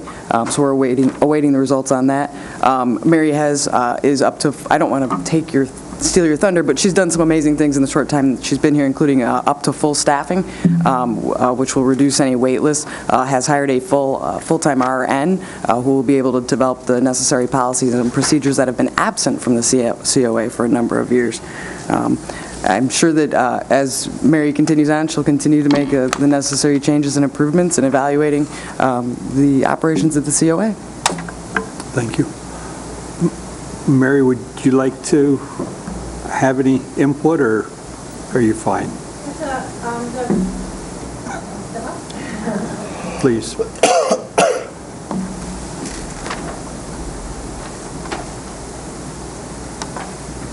Thank you for that synopsis, Jen. It's been a very busy 3 weeks, to say the least, and starting with getting to know the staff, first of all. I have been extremely busy, and again, starting with staffing and making sure that we can serve our clients, which is our main goal, and serving them the best that we can. So I have hired a very experienced nurse who has a good, varied background that will bring strong leadership to the staff and be able to provide them with some education as well, so that we can bring good services to our clients. So I'm happy with that. While he'll be able to write policies and procedures, I've been doing a fair share of writing those as well. But I want to say that I have not been writing them alone, because I don't feel that it's my role to sit in an office and write policies and procedures that are going to affect the people that are working at the commission or the clients that we serve. And so in that light, I've formed a policy and procedure committee amongst the staff. And as we write or review policies, I'm inviting those that it affects. So if you are a field worker, if you're out there working with them, I want to know your opinion. I want to know how it works, because they're the ones that it affects. They're working on it day to day. So it's excellent input. I've been getting to know our staff, and I've been meeting with each one of them individually, and it's been very enlightening, and I think we have a lot of untapped resources within our own department. I've been very impressed with the caliber of people that are working, and I honestly can't say enough about the staff that have been working for the COA. I give them a lot of credit. I want to make that known. They've done a fantastic job. I am working on the HIPAA thing. I have worked in healthcare for over 30 years. I think I have a fairly good grasp on that, but I'm not an expert, and I am big on tapping into resources that are experts. So I actually am arranging a meeting with a HIPAA privacy officer for my own benefit and my own education. I have done some education with the staff on HIPAA. What is it? Why is it important? What does it really mean? What can you and can you not do? Okay? We're layering on the learning. So I think that's very important. We are also, the staff are using smartphones. We've talked about what does that mean and what can you and can you not do. We are looking at ways to reduce the papers. There's a lot of paper at the COA, little half sheets and a lot of tape. And I don't mean just red tape. But we are actually using those smartphones to maybe work on how to clock in and clock out so we can track our workers. So I'm working on little bits. I've only been there 3 weeks. I think it's important to look at things with fresh eyes, to ask a lot of questions, ask why are we doing it this way, and to listen to responses. And I don't want to throw a lot of changes on staff immediately because that can cause a lot of stress. I think there's been enough stress. We've done some unique learning things. I did do bloodborne pathogen training with them because we had some technical difficulties when the county did it. So I took that upon myself. We changed it up and did something kind of unique, and I had a kind of a three-pronged point in doing it, and it all started with actually a potluck meal to bring the group together. So I'm working on building the team. That's, for me, if we can build the roots of the tree, the fruit will grow, and it will, in the end, serve our seniors to the best of our, yes. Well, I'm really, really pleased to hear what you're saying, because I know that the staff was feeling very adrift. So those are, and you're a nurse, so of course you're going to do that. I mean, that's what you do. We were given sort of a punch list of areas that the COA was failing or needed CPR. I assume you were given the same punch list. I know that one of the pieces, besides HIPAA, one of the pieces that was missing was some computer programming that would be helpful in reducing that paper. Yes. And helping you track things. Where are we at with that issue?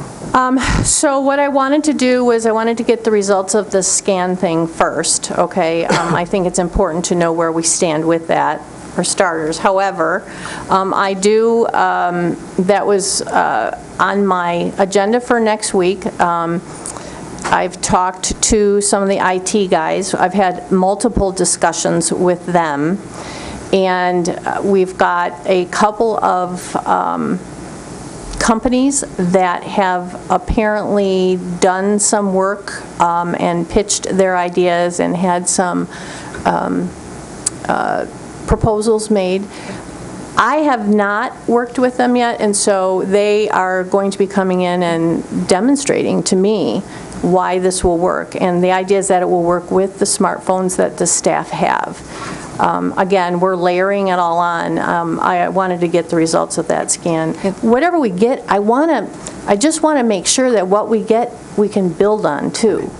And not to add pressure, but we have a September, kind of a September deadline with regard to the funding stream that we kind of have out there, that we talked about not, maybe giving it back if we decided that we didn't need it. So it will be gone by then, I promise. Atta girl. All right. Well, we want to see. It'll be gone before you know it. My goal is to have, I'm hoping within a month I've got a solid. And again, I don't mean that facetiously. I mean, obviously, we don't want to spend money that we don't need, but we were told that there were significant areas of lack.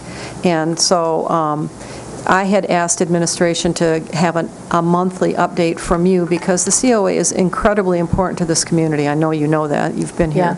And so if part of that monthly report could include like where we're at with the funding, that would be helpful for me personally. Absolutely. It is my goal to make those big changes, things that will streamline productivity, make things neat and packaged, make the jobs easier for the staff, but to provide what it is we need in order to serve the seniors and get it done as quick as I can. Thank you. It sounds like you got a great start.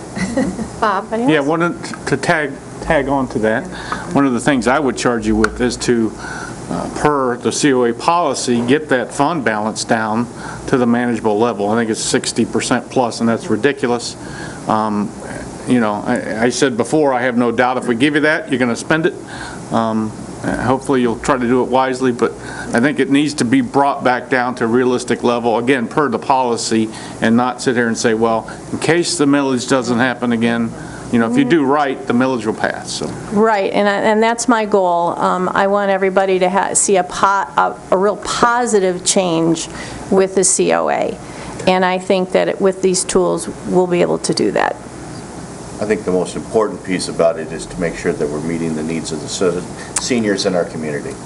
I think the seniors need that. I believe the community has overwhelmingly supported the millages because they think that's important. We need to make sure that if we have fund balance, have we met all the needs? If we haven't met the needs, then we need to be readdressing our programs. And on that note, one of the things that I'm planning on in the future is you know, we need to hear from our community, our constituents on a regular basis. I would like to eventually have maybe a monthly meeting with some of our clients, say, what is it that we're not doing for you? I want it to be a rotating thing, but we need to hear from them. I want an advisory panel from them because they're the ones that we're serving. So they are welcome. It's their COA. So we'll hear from them. Definitely. Tom? I love your personality, and I think everybody's aware that the COA has been in the news a lot, and I think the idea that you're a nurse and that you know about healing, that you can heal that group of employees and they can be very happy soon. I've been working on it. And I would like to apologize for what appeared in the Tuesday newspaper. I just thought that was untimely and not necessary, and you're just starting your job, and I want to apologize. I didn't have anything to do with that, but I don't think it was very timely, and I didn't like seeing it. I have big shoulders. Yeah, good. I'm all right. I just have to comment. I mean, if we want kumbaya news, I mean, we might as well tell you to just write good things. I mean, it's, I don't know. You didn't I'll have to. shut up. Okay, good. Anybody else? Thank you. All right, anybody else? Welcome aboard. Thank you very much. Thank you, Mary. Okay. We're going to move on to County Administrator hiring process, a discussion requested by Dan. Thank you. Go. I'm nervous about this. I'm not a really good public speaker, so I have to bear with me a little bit, I hope. I would like this board to consider in the hiring process of the new administrator to add a blue ribbon panel comprised of outstanding leaders in our community that have expert experience in hiring hiring high-level CEOs. When I look at the county administrator in my crystal ball for the next 10 years or perhaps more, I see his position as equal to the superintendent of schools, the president of the college, the CEO of Munson. As time goes on, my sources in Lansing and my friends that look at these things we realize that money that we're going to be receiving is getting less and less and less. So there's going to have to be a lot more collaboration to make things better for our citizens and improve things for them. So this may be the most important decision that this board makes, because whatever we decide is going to affect our community immensely for the next 10 years at least, or longer. I think the key to this, there's a lot of reasons for it. I've listed 7 or 8 reasons. I hope you've read those reasons. But I think the key issue is that if we put a panel like this together, it's an advisory panel, and they are able to look at our candidates that are supplied to us and come up with 3 to 5 of candidates that they think are best. I think what that does, I know that Commissioner Gore Follett said it's our job to do this, and we shouldn't farm it out. I couldn't agree more, that it is our job. I don't think the two things are mutually exclusive. I don't think that bringing in a blue ribbon panel stops us from making a decision who is our next administrator. I think what it does is it exponentially gives us an opportunity to pick the best person. Now, when I think of these people, I'm going to mention some names that, so you have an idea of the quality and experience of the people I'm talking about. It doesn't have to be these specific people, but Mark Eckhoff, former president of Fifth Third Bank. Connie Denwith, she's the CEO of Traverse City State Bank. Ed Ness, who's the president of Munson. Jay Zollinger, former CEO of AT&T, and is our supervisor in Acme. Paul Britton, he is the CEO of Britton Banners International Business. Paul Heidbreiter, I hope I said that name right. He is the CEO of our Record Eagle. Paul Soma, the superintendent of TCAPS. McKeel Haggerty, owner and president of Haggerty Insurance. And I would throw in there Chet Janik, who is the administrator in Leland, to throw in county involvement. I've actually talked to probably half these people, not representing the board, just saying, if we decided to do this, and if we ask you, what do you think of it and would you do it? Everyone I talked to thought it was a great idea, and they thought they would do it. I'm not going to mention specific names. When you look at this decision, I have respect for every member on this board, but I don't think we have the boots on that a group like this would have. And I think we do need some professional advice in this very important decision. Why wouldn't you want to have the best candidates picked? What would you have against that? And certainly if anyone on the board disagreed or wanted to bring someone else, we have the power to do that. But why not get our experts in our community to help us with this tremendously important task? So I'd like the board to consider this request to add it to the process that we use to pick the new administrator. Okay, comments, Tom? With all due respect, I'd like you to rephrase what you started with, and you refer to the administrator as a he. Oh, I'm sorry. No. In fact, I was going to say, I hope it's a woman, because as a doctor, I find women smarter and stronger than men. So we surely don't want that to be misunderstood. No, I stand corrected. Absolutely. My mother was a woman. I love women. There you go. Well, that's clear now. Okay. The second point is that we were elected with the public who elected us, knowing that this is one of our jobs, is to hire and select, actually, the new administrator. And I'm one of 3 people on the ad hoc to find the search firm, and the reason we're using a search firm is to give us the professional guidance that you might be referring to, but not from a group of people, but from a firm. I think we should use a firm. Yeah, but I mean, it's kind of redundant, I think, to have this group assemble as a Blue Ribbon Committee. I have a memory of a Blue Ribbon Committee having to do something with the pension that, I don't remember the end of that story, but I'm not sold on the idea.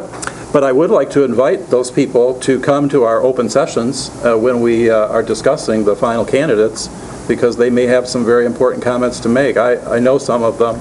I watched Britton Banner get started from day one. I know him. I know some of the other ones. I know what they're about. I know what that represents, but that's not the same representation that you get on this board, which is unique. And it was chosen by the public. I don't think it excludes what you're saying. Yeah, so I would invite them to the public meetings where we're down to the last few candidates, last 3 or 7 or whatever it may be, and that they may want to join in, but I don't think we need to go through this trouble and this effort to assemble this group. We have a board. We know what our assignment is, just as much as the audit is important. The other job that's important is that we select a new county administrator, and I think we're all smart enough to do that, so. Let's let Bob go. Yeah, I mean, I support this idea. I really don't see what it would hurt, because it would be non-binding. I mean, it would be another set of eyes. And no offense to anyone, but yeah, I don't think we're fully qualified to make this decision. This is a major one that could have impact for years, and why not take advantage of some local talent here that may help guide us one way or another, or at least give us some suggestions. Like I said, I don't see where we would lose, again, is if it's a non-binding thing and we're just getting their impression. I'd rather have local people personally than a search firm that is financially tied into it also. Just to interrupt, the search firm could be from local area, could be from Michigan. Yep. We haven't decided. We haven't made a selection, so. Sonny. Well, I guess the point is, I'm not saying that I preclude the option, but I think it's important to note that I believe we have until sometime late next week for search firms to even submit proposals to be selected as the search agent. Under any circumstances, I believe before we get to the end of hiring that we're going to have an opportunity for the public to meet the candidates, for staff and people in the community to meet the candidates. I've sat on several Blue Ribbon committees over the years, and of the several, I'm going to say at least a half of them or better were a waste of my time. You know, Blue Ribbon committees as a whole, I think are a waste of time.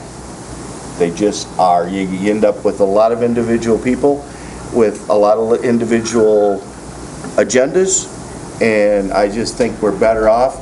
We will select a search firm. We'll ask that search firm how they would proceed. You know, they're going to give us recommendations of how to proceed. And let's wait until we at least hear what the search firm recommends us to do.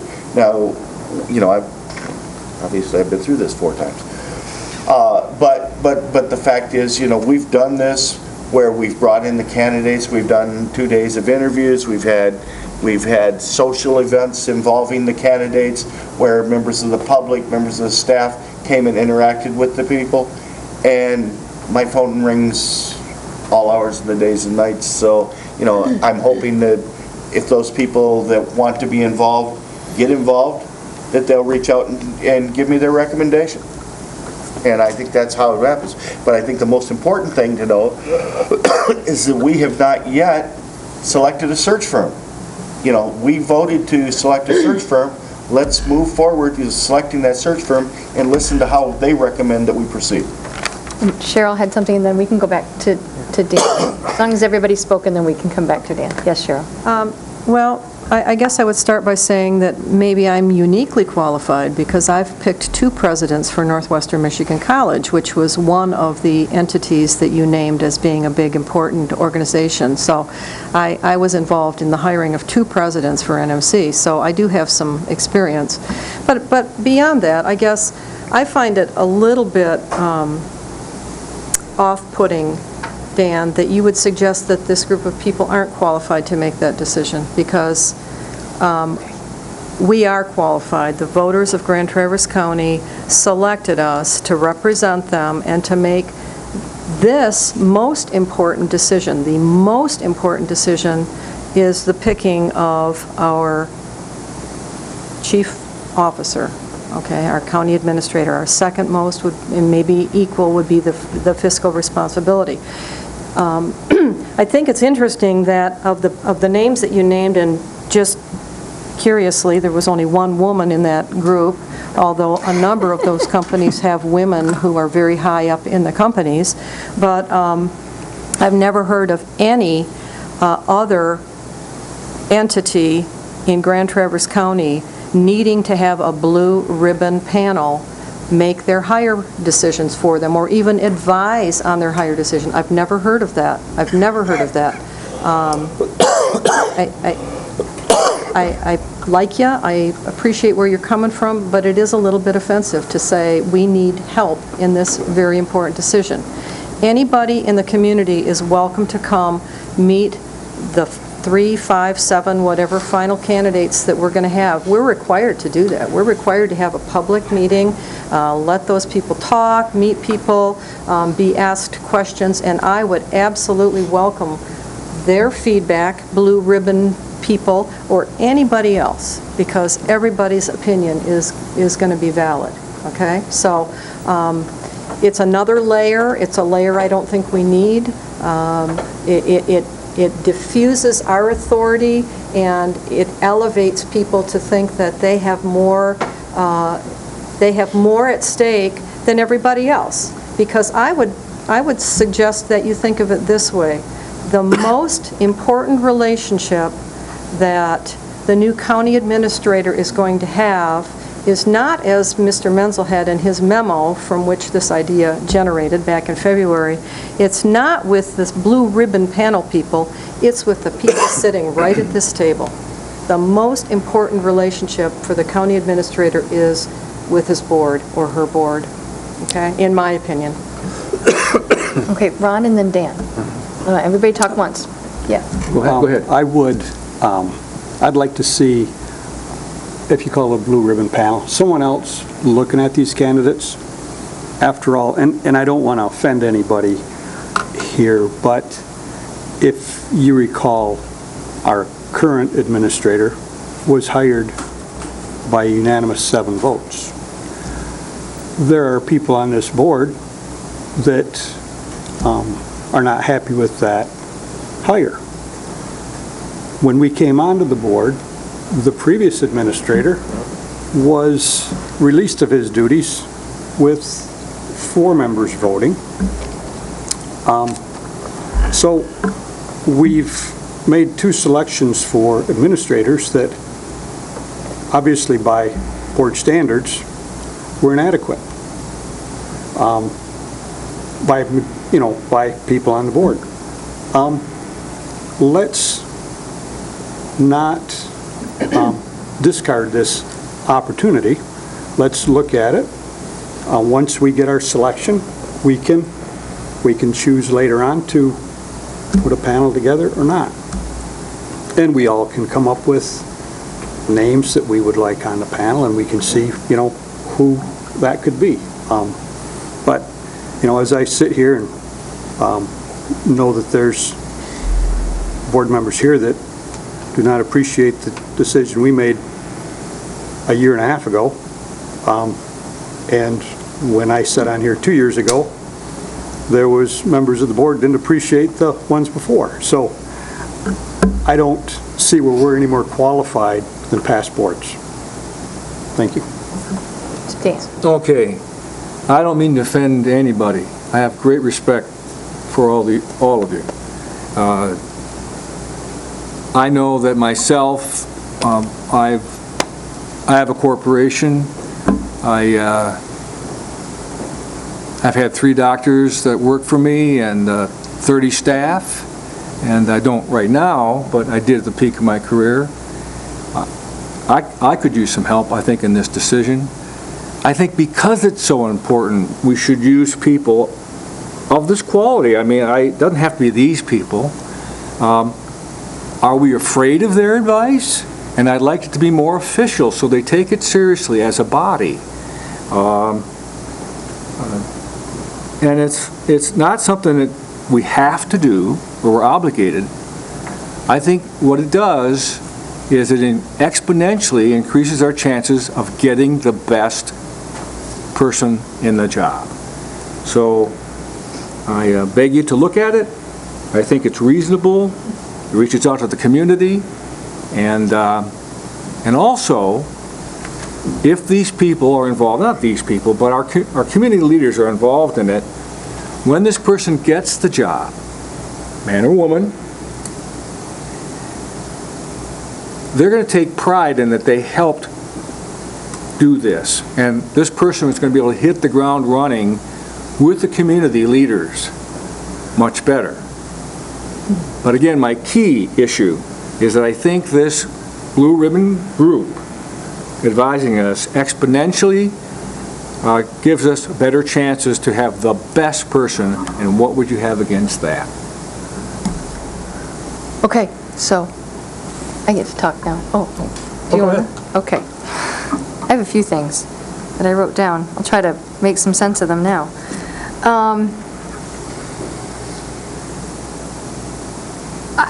Just like you're advocating, I talk to people that I greatly respect when I need help with things. And last week at the Michigan Association of Counties, I spoke with John Ammerhein, and we all know John. He came and helped us with our strategic planning. And I respect him tremendously on matters of county government. He's an expert. And I asked him what he thought about asking people in the community. He thinks that asking people in the community is an excellent idea. I'm not sure what form that takes. I don't know if it takes a formal panel or if it takes we whittle it down to a few and then we present them and say, here's who we're thinking of. Tell us what you think. I would hate to, and he was in favor of that, by the way, of us whittling it down, coming out with a few end candidates, and then presenting to the community and having these people come and meet and talk to them and say, what do you think? Yay, nay. Cool. Yay, nay. Cool. Yeah. I'm afraid having a panel, a formal panel, at a certain point, for instance, between us and the search firm whittles it down to a certain number, and then the panel takes it and whittles it down further, I would be afraid that there's one that they passed up that's perfect. I want to see who we missed, who we passed on. I want to have the ability to know who, not only who we're hiring, but who we didn't. And I don't want to hand that off to somebody else to eliminate candidates. There may be a candidate that I look at their resume, that a Blue Ribbon panel would look at their resume and say, nah. And I look at it and see something incredible. And maybe the rest of us would too. So I just wouldn't want that panel to stand in between there. And I want to know, like I said, not only who I'm hiring, who I didn't. And so I'm not opposed to asking a lot of really important people in town, high up people in town, what they think. I'm not sure it takes the form of a formal panel. And to Cheryl's point, some of the people on the panel, they were chosen by their boards. Mr. Soma, the president of NMC. Not sure how the CEO of Munson is chosen. It may be a board. But generally, boards, they do choose their own CEO. The board of Pepsi doesn't go out and ask the other, the CEO of Coke and the CEO of other similar things to weigh in on that. It is the sole discretion of the board. And I think we need to have the pride of authorship. We're the ones that do have to, we deal with these, with our administration. I deal with them almost every day. They're probably tired of me. But we need to feel comfortable with them. Not just the community, but we do. So I think that it is very valid that we should ask. Absolutely. I'm not sure what shape that takes. So maybe we could all kind of consider what shape we want that to take. And think about that. As Sunny said, we're still in the preliminary things. This is a very valuable discussion. How do we want to move along? once we get the search firm, find out some more information. And I think there are good points in here that yes, we might need or want to ask. What do others think?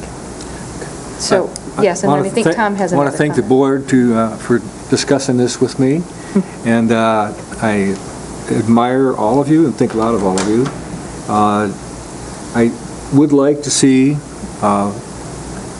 people like this help us, and it's just getting some expert advice. I'm glad you're considering it. Tom, did you have another comment? Well, I think in the process, because I've studied the process, hiring the search firm, starting with the ad hoc, I helped come up with the calendar as to how we would do things. And I think this is early for something like this, because I really think if you're going to hire a search firm, you have to include them in all these decisions. To make this type of decision before the search firm is hired actually might affect the selection of search firms one way or another, and I wouldn't want to take any risk on that, because I really want the process to be pure right from the start. I follow academic reasoning usually, and this is very academic. Part of our job sets forth our responsibility to select and choose the county administrator. I take it real seriously, else I wouldn't be sitting here. And I think it's too early for your proposal based on the fact that we haven't completed the first job, and that is selecting the search firm. Well, I want you to understand, I want the search firm. I just want this panel to be involved in it, or something like this, on the way. And I don't think that we've considered it until now as a group. That's why I bring it up. Yeah, well, I'm glad you brought it up. Yep. Thanks. Anybody else? Okay, we're going to move on. Very good discussion. Thank you very much. Thank you. We're going to move on to defined benefit contribution analysis for active non-contract employee. This is a long thing. Here's what we're going to talk about. We're going to talk about, we had, last April, had asked our non-contract employees who are on defined benefit pension to contribute 10% of their salary toward that pension benefit.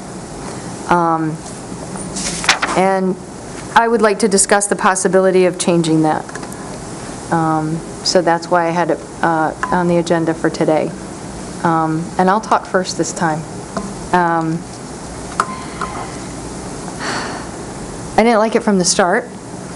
I think it did impose a rather large contribution from a very small group of people who are not represented by a union, who had no way to combat this. I think it was unreasonable to ask for that amount. One of our unions has ratified their contract at 6% contribution. And I know that things are being discussed in the other unions. I'm not sure exactly where it is in those discussions, but I think that to continue taking 10% from this particular group of employees needs to be reevaluated.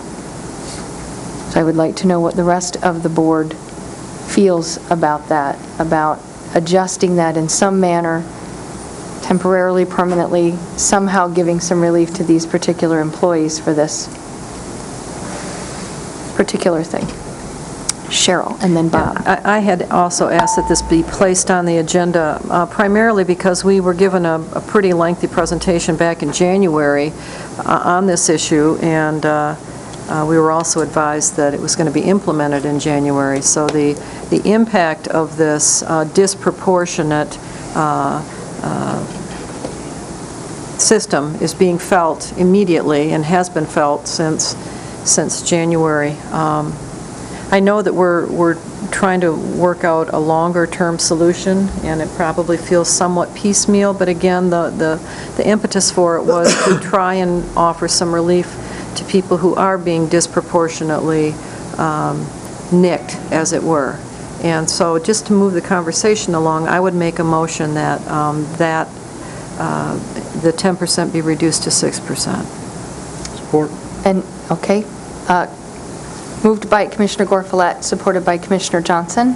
Discussion now, Bob. Yeah, I mean, I supported this originally, and I think all of us that voted for it didn't like it at the time. We didn't want to have to do that. We did base it on numbers that we thought we would have to do. It has proven that, between the projections and what actually happened, there was a difference. One of the big issues to me is the fact that, because we've talked about it with union contracts, is making it even across the playing field. So in that regard, I have no real big heartburn on reducing it from 10 to 6.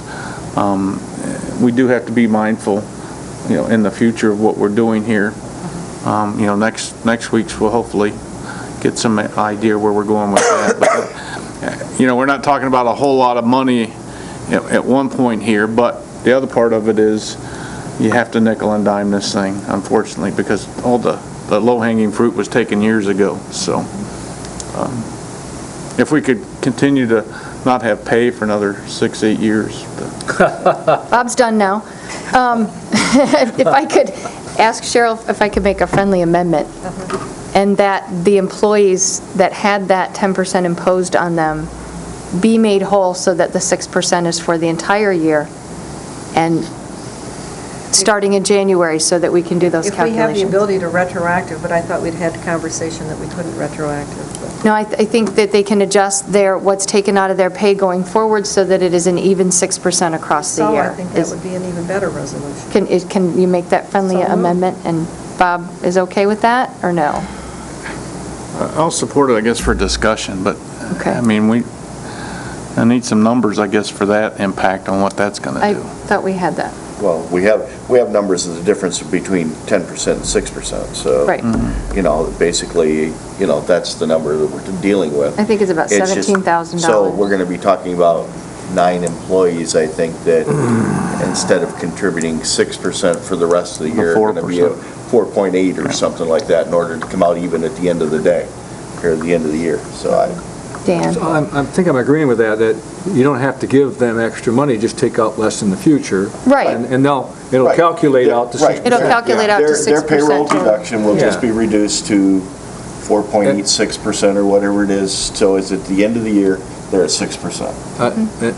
Jody, do you agree with that we can do it that way? That is possible? We will take all necessary measures to effectuate the desire of the board.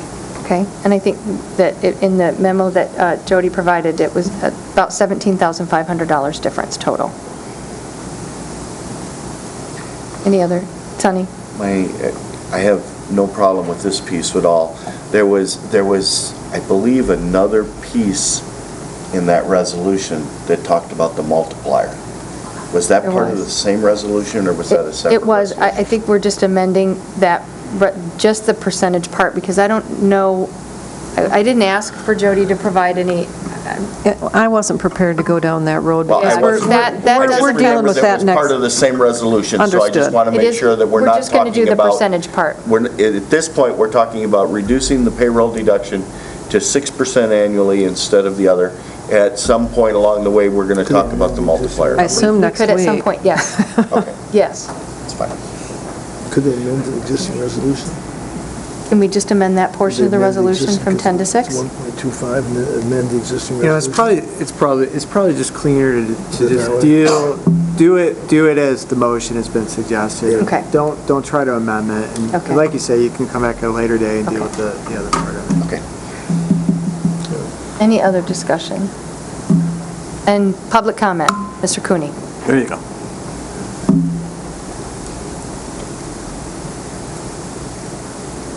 Good evening, and I do appreciate the board taking this matter up, and I do appreciate the fact that you've talked about reducing the employee contribution from 10 to 6%.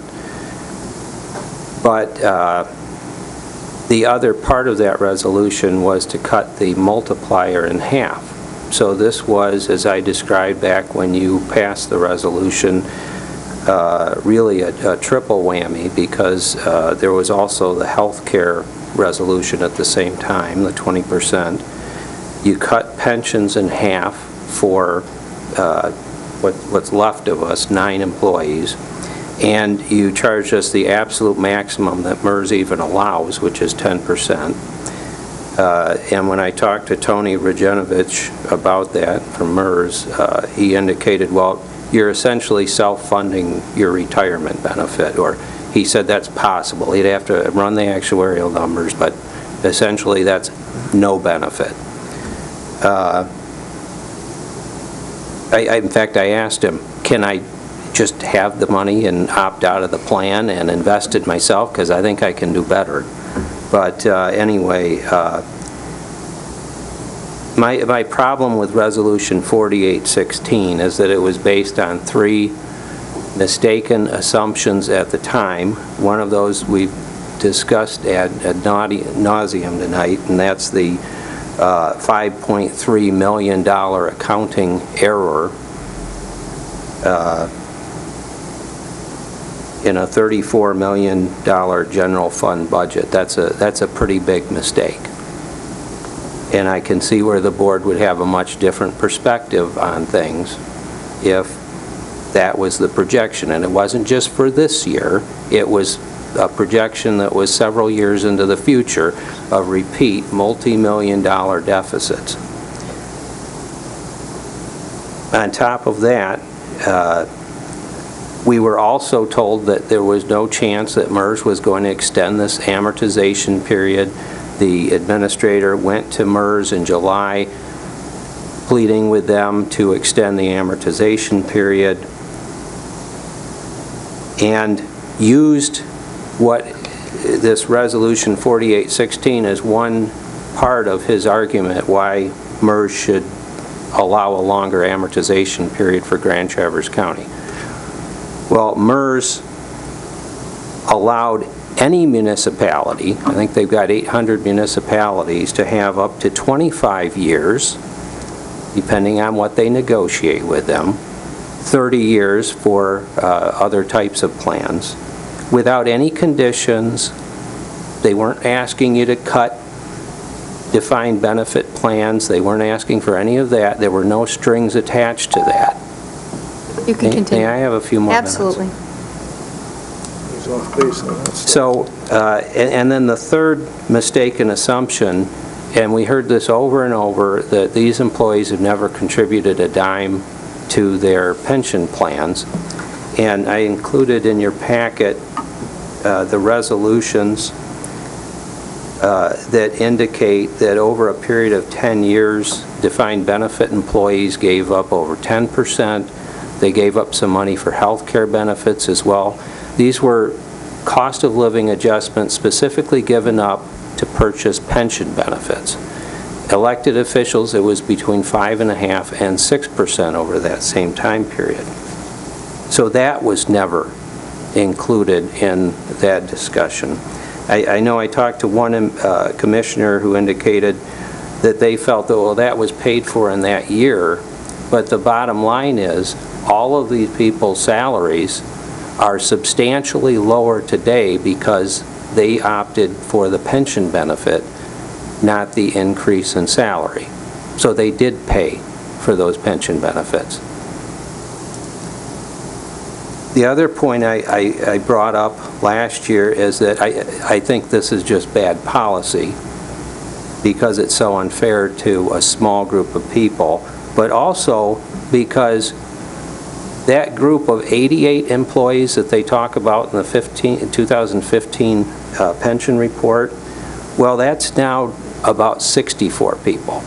In fact, the latest report you got on March 31st still talks about the 2015 number, but that 88 has gone down to 64, and you can take out another 33 because that same report talks about the circuit court groups that already have a signed contract.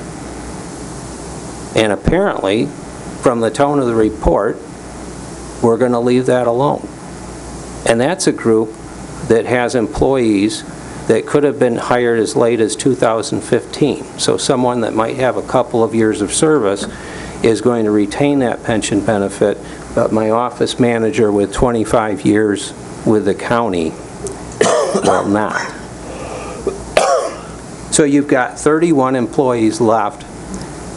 I can't remember if it's 8 or 9 in our group of non-contract employees. We don't know what's going to happen to the union employees.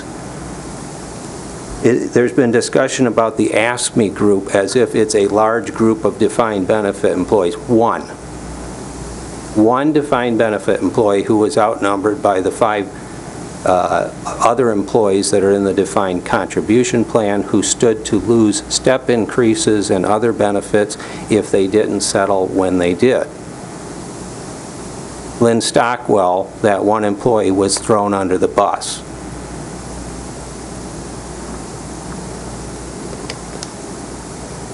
I mentioned that this is unfair because of over 700 employees retired, people who left but are still eligible to draw pension benefits in the future, defined contribution and defined benefit employees. This is the group of 8 people that are affected. Everyone got hit with the health care. None of us have complained about the health care because that was done across the board. But none of these other employees are taking a hit on their, not that I'm suggesting they should, but it's this one group of employees that's been singled out. And you know, maybe this was something where you should have taken a scalpel to the problem rather than a sledgehammer, but this was a sledgehammer. I called it a game changer last year as far as cutting someone's multiplier in half and then compounding that with 10% of their gross wages being taken away.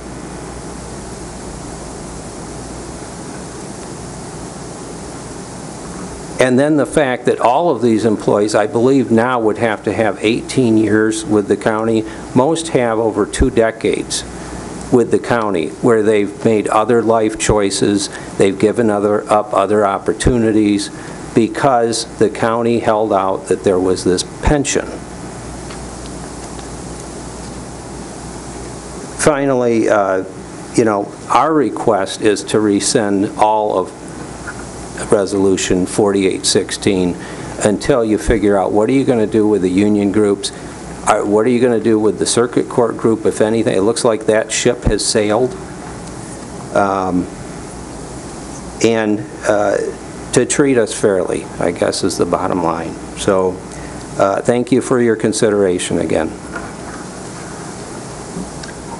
Do we have anybody else who'd like to make public comment on this particular item? Okay. Bring it back to the board. Do we have any? Dan? Can you tell me, administration, during the time, I know that this group of people opted for less money and less this and that, but to my mind, that would only buy you something. It wouldn't buy you something forever. I could be wrong. Did any of these employees get raises along the way? Go ahead. So that's an interesting question, and one that I've sought to verify. Our payroll records don't go back as far as 97, 98, and 99 for those resolutions. So I did request from MERS pay histories on a group of employees that I knew to be employed by the county during that period, so that I could attempt to perform some sort of analysis, knowing what the wage scales were at that time. I'm working to then also confirm whether at some point in time the DB employees were brought up to be consistent with the current pay scales, or the DC employees have now been suppressed because of the benefits in the resolutions that were made. But there aren't 2 separate set of pay scales for DC and DB employees, so that either means that the DC employees have suppressed pay because of the benefits that were promised to the DB employees in the past, or the DB employees did in fact at some point equalize with DC pay scales.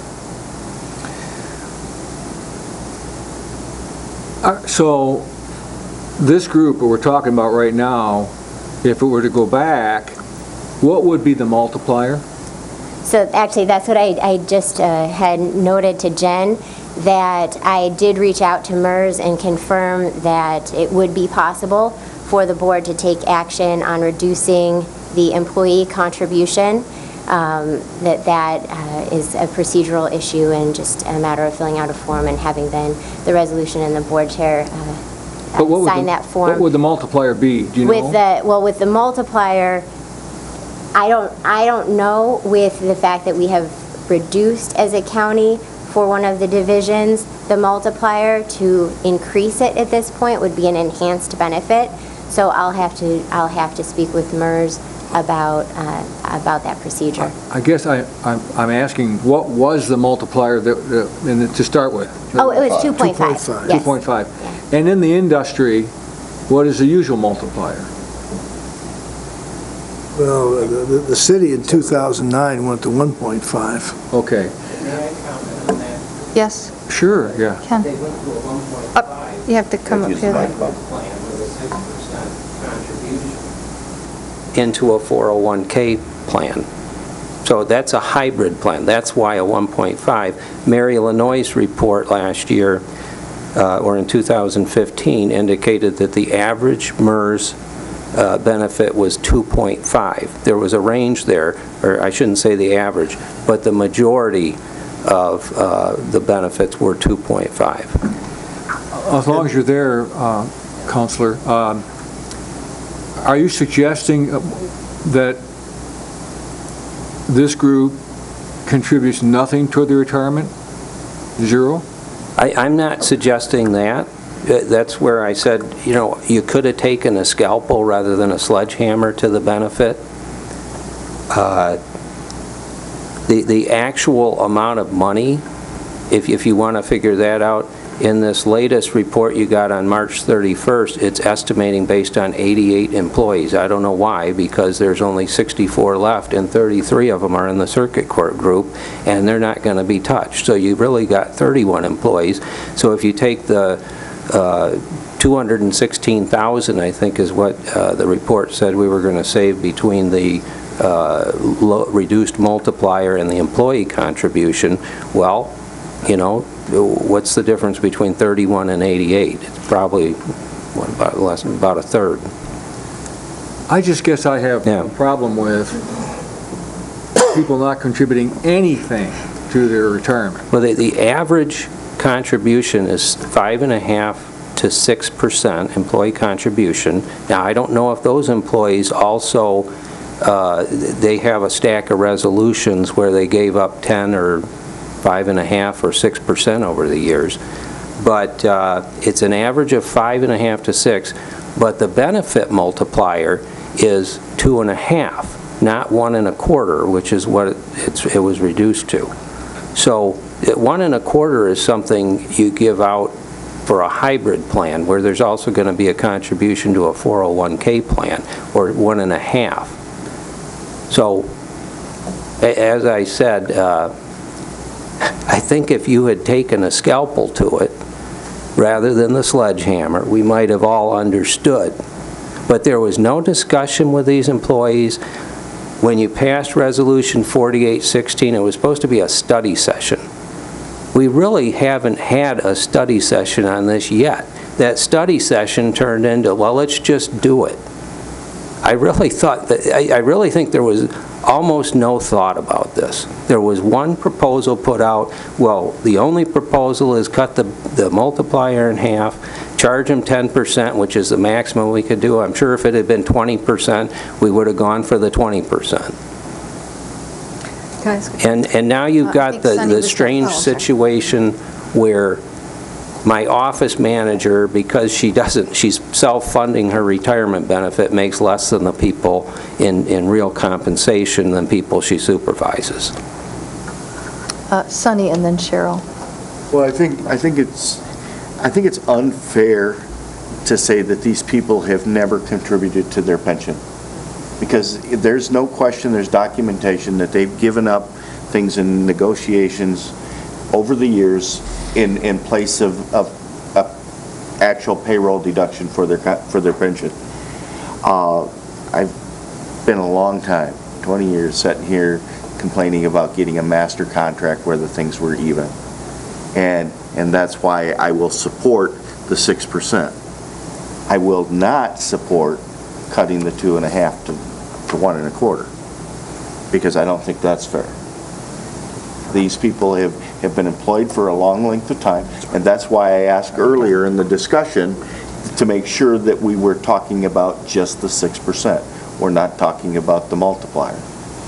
Because I truly believe these employees, and these are all long-term employees, have based their lives on the idea of what their retirement benefit was going to be.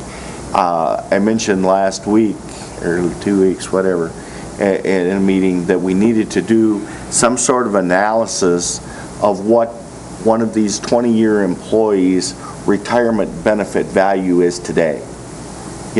Because, it's always easy to sit around and talk about, well, their pension debt, or our pension debt, or their pension. But what is truly their benefit?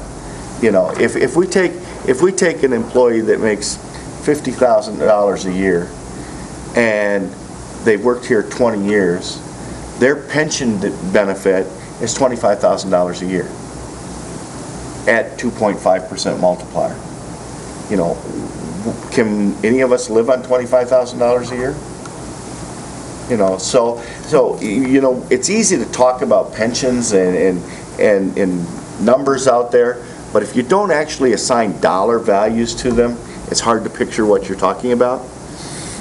We're taking employees who have spent 20 years working for Grand Traverse County, serving this community, and they've given up along the way to not have paid into their benefit. That's not saying that they haven't contributed to their retirement. But I think we're at a point today that we need to move forward with all employees, all across the board, making some contribution. 6%, if that's the right number, Bob even mentioned that's kind of the average, is 5.5%, 6%. So I'm okay with 6%, but I'm not okay with reducing the multiplier. Cheryl, did you have a comment? No, I'm No, good. you're good now. Bob? Well, the multiplier's already been reduced. Part of the issue we have is, and you have been part of that along the way, is the boards have done nothing to address the pension obligation. We want to talk unfair, and I support going to 6%, but you want to talk unfair. What about the employees now that are getting reduced wages because of this big amount that we are paying now? I know that's how pension funds operate, but that's also unfair to the employees here that are here now. If we keep going down the roads of restoring everything, that 1.2 million supposedly we've got a surplus is now going to be $1 million in the hole, and then we're going to be in the same situation we are now. At some point we've got to take some financial responsibility looking forward. You talked about the city. They had the foresight to say, look, it's not working. The county has never taken that foresight. Anybody else? Ron? Jody, I'm sure that you don't have payroll from back in the day, but would you, when these employees took a reduction in their step increase to put it towards their pension, would you guess that the county actually took that money and put it away to MERS, or did they just leave it in the general fund and spend it? I would speculate that there was no additional voluntary contribution made in those years. That's what I would expect through track record.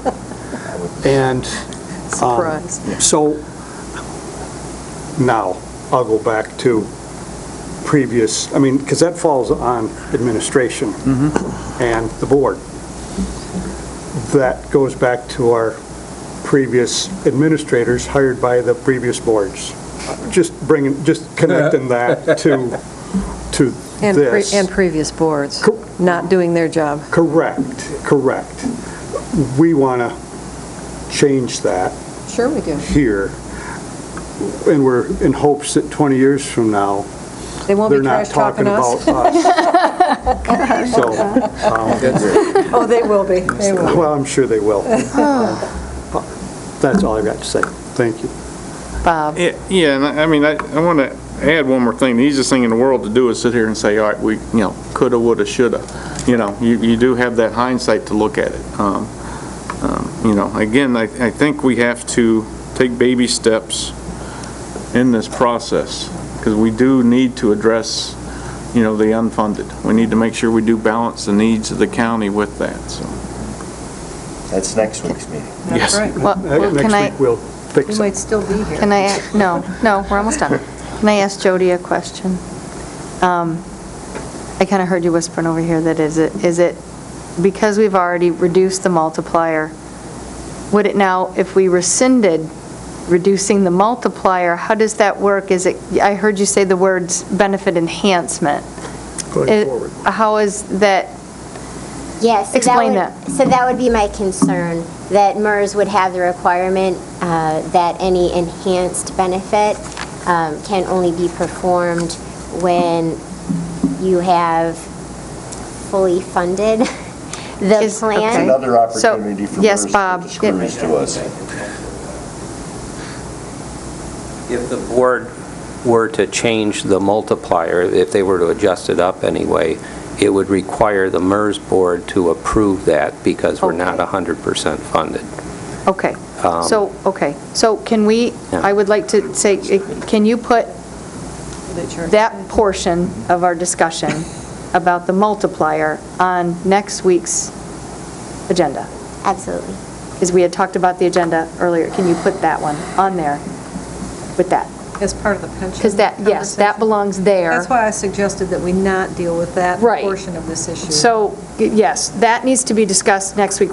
As Bob said, we're going to do a baby step here and give some relief here as far as the 10 to the 6 is kind of what we're discussing today, and that will be on for next week as part of the whole pension discussion, because that does affect the rest of it.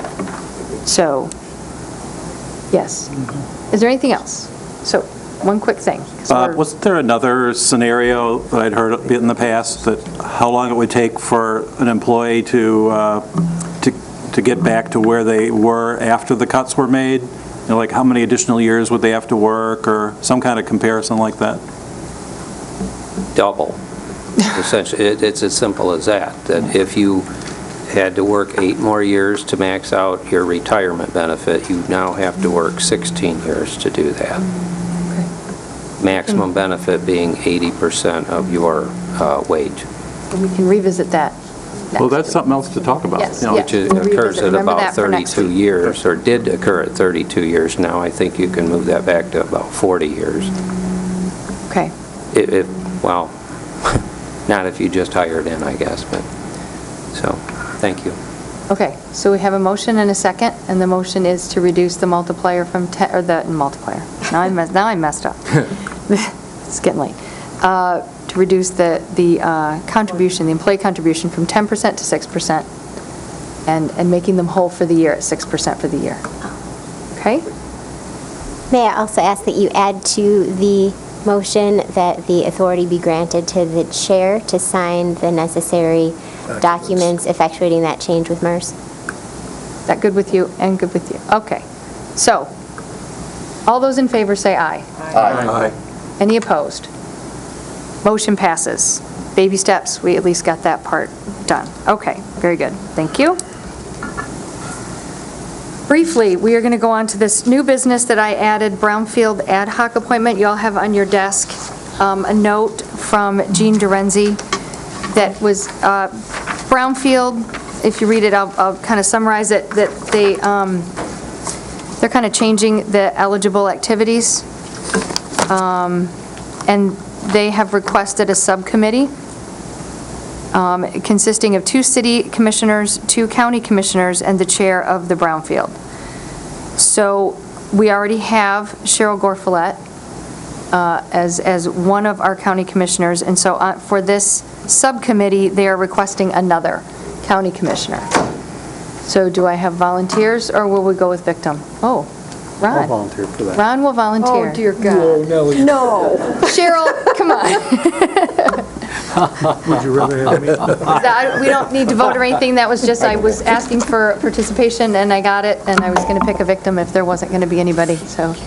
Ron was going to be my suggestion, actually. I was going to suggest Bob, since you get along with Cheryl so well. Cheryl and I love each other. Yes, so that's done. Okay. And so you'll hear from Jean Dorenzi when those special subcommittee meetings are. I'm will. assuming Jean is probably watching, so please. All right, moving on. We have second public comment. After all that, does anybody have anything else to say? Going once?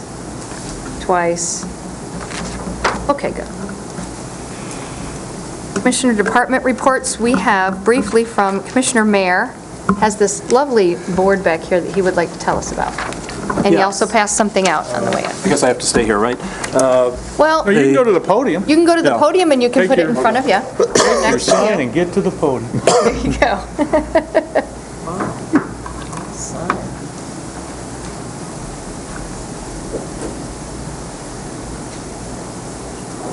That works. All right. The reason the sign is here is because of Networks Northwest. They had one for every county in the 10-county area that Networks Northwest covers. And we were presented these county by county at the last Networks Northwest meeting, which actually is two meetings.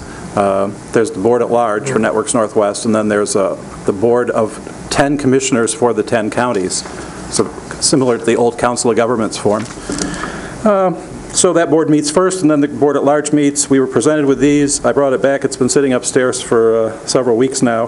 What it does is it gives a report on road conditions.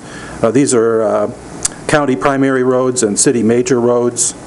And what it says is that if you extract just the county roads only, which just really pertains to our group here, the number of poor roads has decreased, which is good news, and the number of good roads has increased. And so this chart here, the red, I have to stay here, right?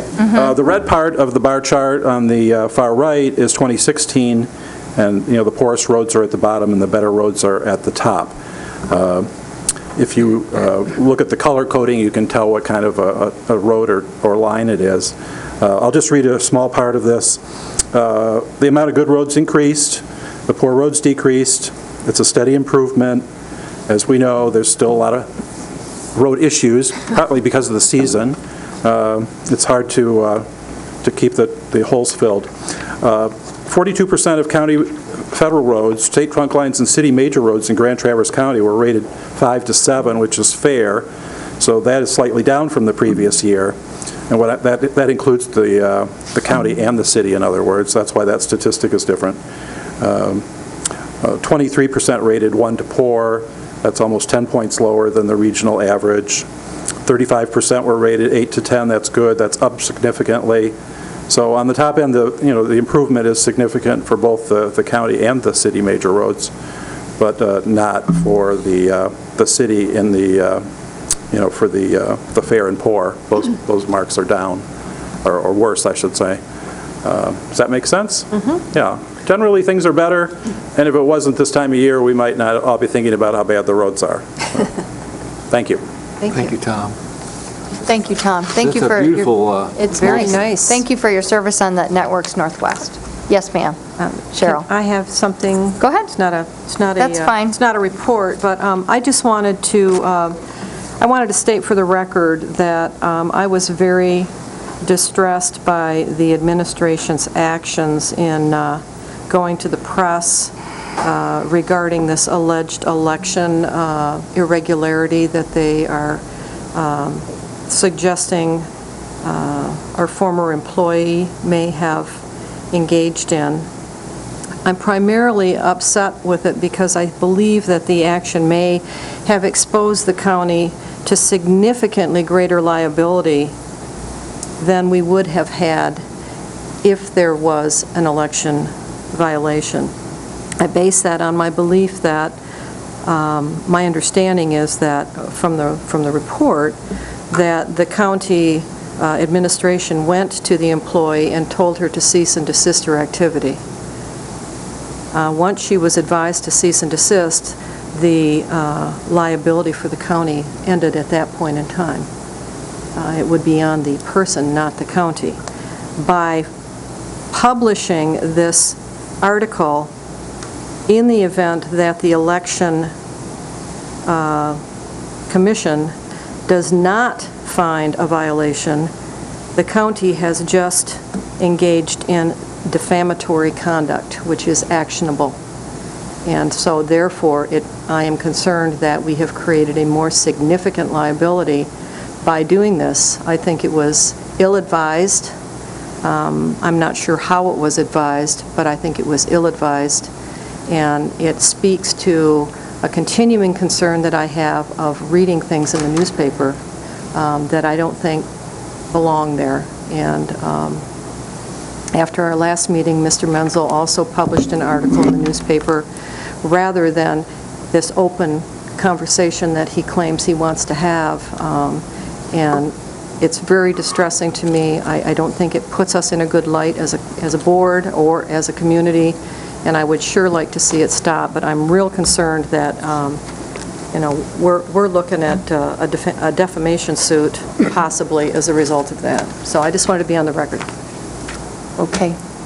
Tom? Yeah, I don't need the answer right this minute, but the question would be, who did administration consult for legal counsel? If you don't want to answer now, that's fine, but I'm just wondering, was the legal counsel that you got your advice from the prosecutor's office or someone else? Dan? I think this discussion should be in closed session.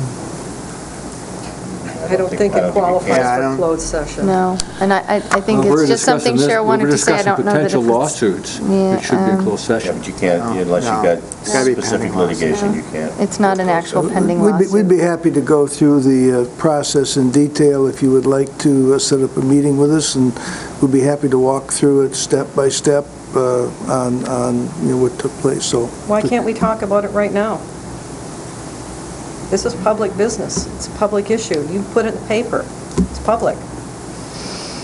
Why do we have to talk about it in your office? I think people want to know. We can put it on a future agenda so that we have... I'm sure they know the answers. As the communication that you received in your email with that material, it was by Dave Stoker, who was the attorney that advised that we did have a responsibility to do a self-disclosure to the state. It is up to the state now whether or not they will determine if they want to do anything with it. The review's in their hands. Did you seek that same advice from our counsel? I did ask for a conclusion and was advised on the process that we should go through, which was to file the complaint. I was not comfortable making a judgment as to whether or not the action was in violation of the law, being that I'm not an attorney. So I did turn to Dave Stoker for that advice. Did Mr. Forsyth give you an opinion as to whether it was actionable and whether we should proceed? I did not receive a clear opinion, no.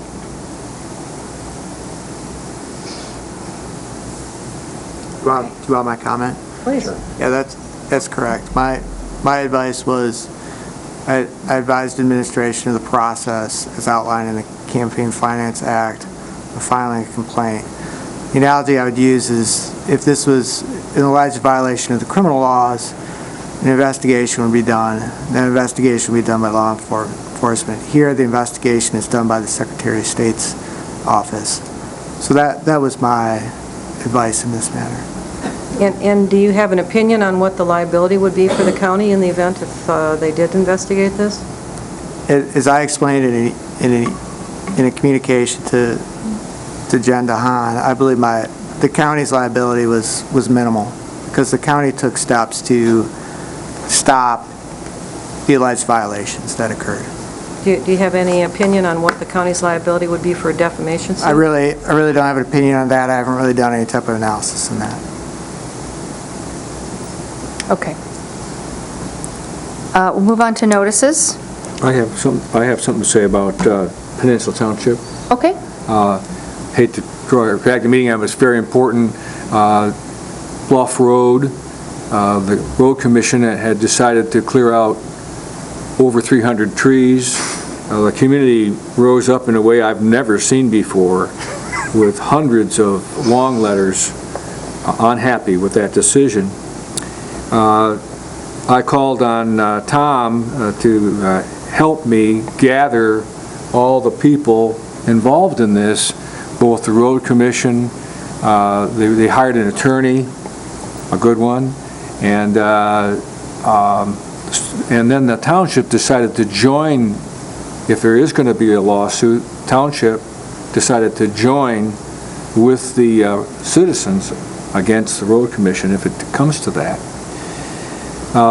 Because of meeting I called and Tom mediated, did a beautiful job, we came to a compromise, and I guess there's a road commission meeting tonight as we speak. At 5:30 it was. Yeah, I was sorry that it's the same time as our board meeting, but I want to let you know that we're working hard at the county level, at the township level, to come up with a compromise that meets the safety standards of the road commission and also the stewardship of our resources, natural resources standards of the citizens of Old Mission.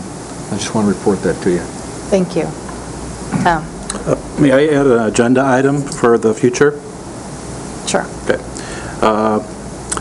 I would like to add to the regular meeting on April 19th that we discuss the term or termination ending of the Pension Advisory Board as of the end of April, or at a date that's suitable, considering, that we have a study session and other decisions to make, so it actually could be later than that. But I don't know how to calendar that because I don't know the future.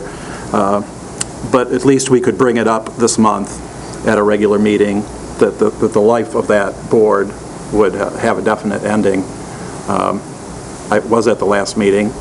I've been to about half of them, and there has been some discussion by the board about having certain powers to make decisions in the future, which I'm not comfortable with.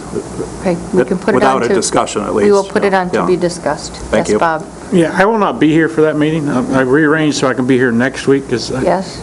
It might you'll know be in my May. opinion next week anyway on the other Yeah. pension issues, but Well, hard to imagine. So I depends on won't be what here else on the we have. 19th, but I would like to be here. I would like that moved to when I'm here, So we can maybe make it the first one in May? if Yeah, that's that'd be fine. fine. Yeah. That's fine. May, whatever that is. I was trying to predict the length of what would be necessary, and it's a Well- little hard to figure out. so, Okay, yeah. so we'll, at some future date soon, we would do that. Okay, so next week on Tuesday, actually, we have the equalization meeting, and at that meeting, we will also have Steve Curry, who is the new CEO for Michigan Association of Counties, wanted to come and talk to us, and since we're having a meeting that day, that's very convenient for him. We having a board meeting on Tuesday? We have an Yes. equalization meeting that we normally would have at 2 o'clock in the afternoon, but we Okay. are going to have at 5:30 at night, like normal. And then Wednesday, we have our special study session and then special meeting, April 12th. What's the time of April 11th again? It's 5:30. So 2 in a row at 5:30. And then we have interviews. And then we have some Wednesday. ad hoc committees meeting in the next week or so for Parks and Planning Commission. So, anybody else? I had one more thing. It's very quick. I did have occasion to meet with the Friends of Eastling Pool.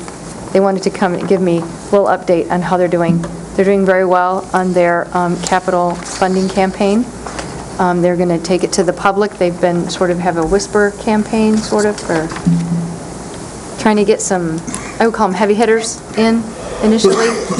They're doing very well.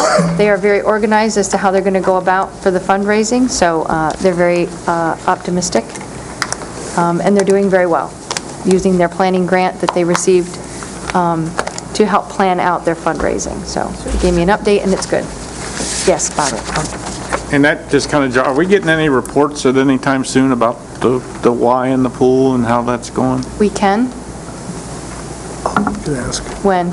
You just ask them. Yeah. You ask Chris. We'll ask to Chris come. Erickson to see what she can come up with. I don't know if all of you got the email that I got from Marty, Facilities Director, about a FOIA request in regard to the natural gas contract. No, I don't.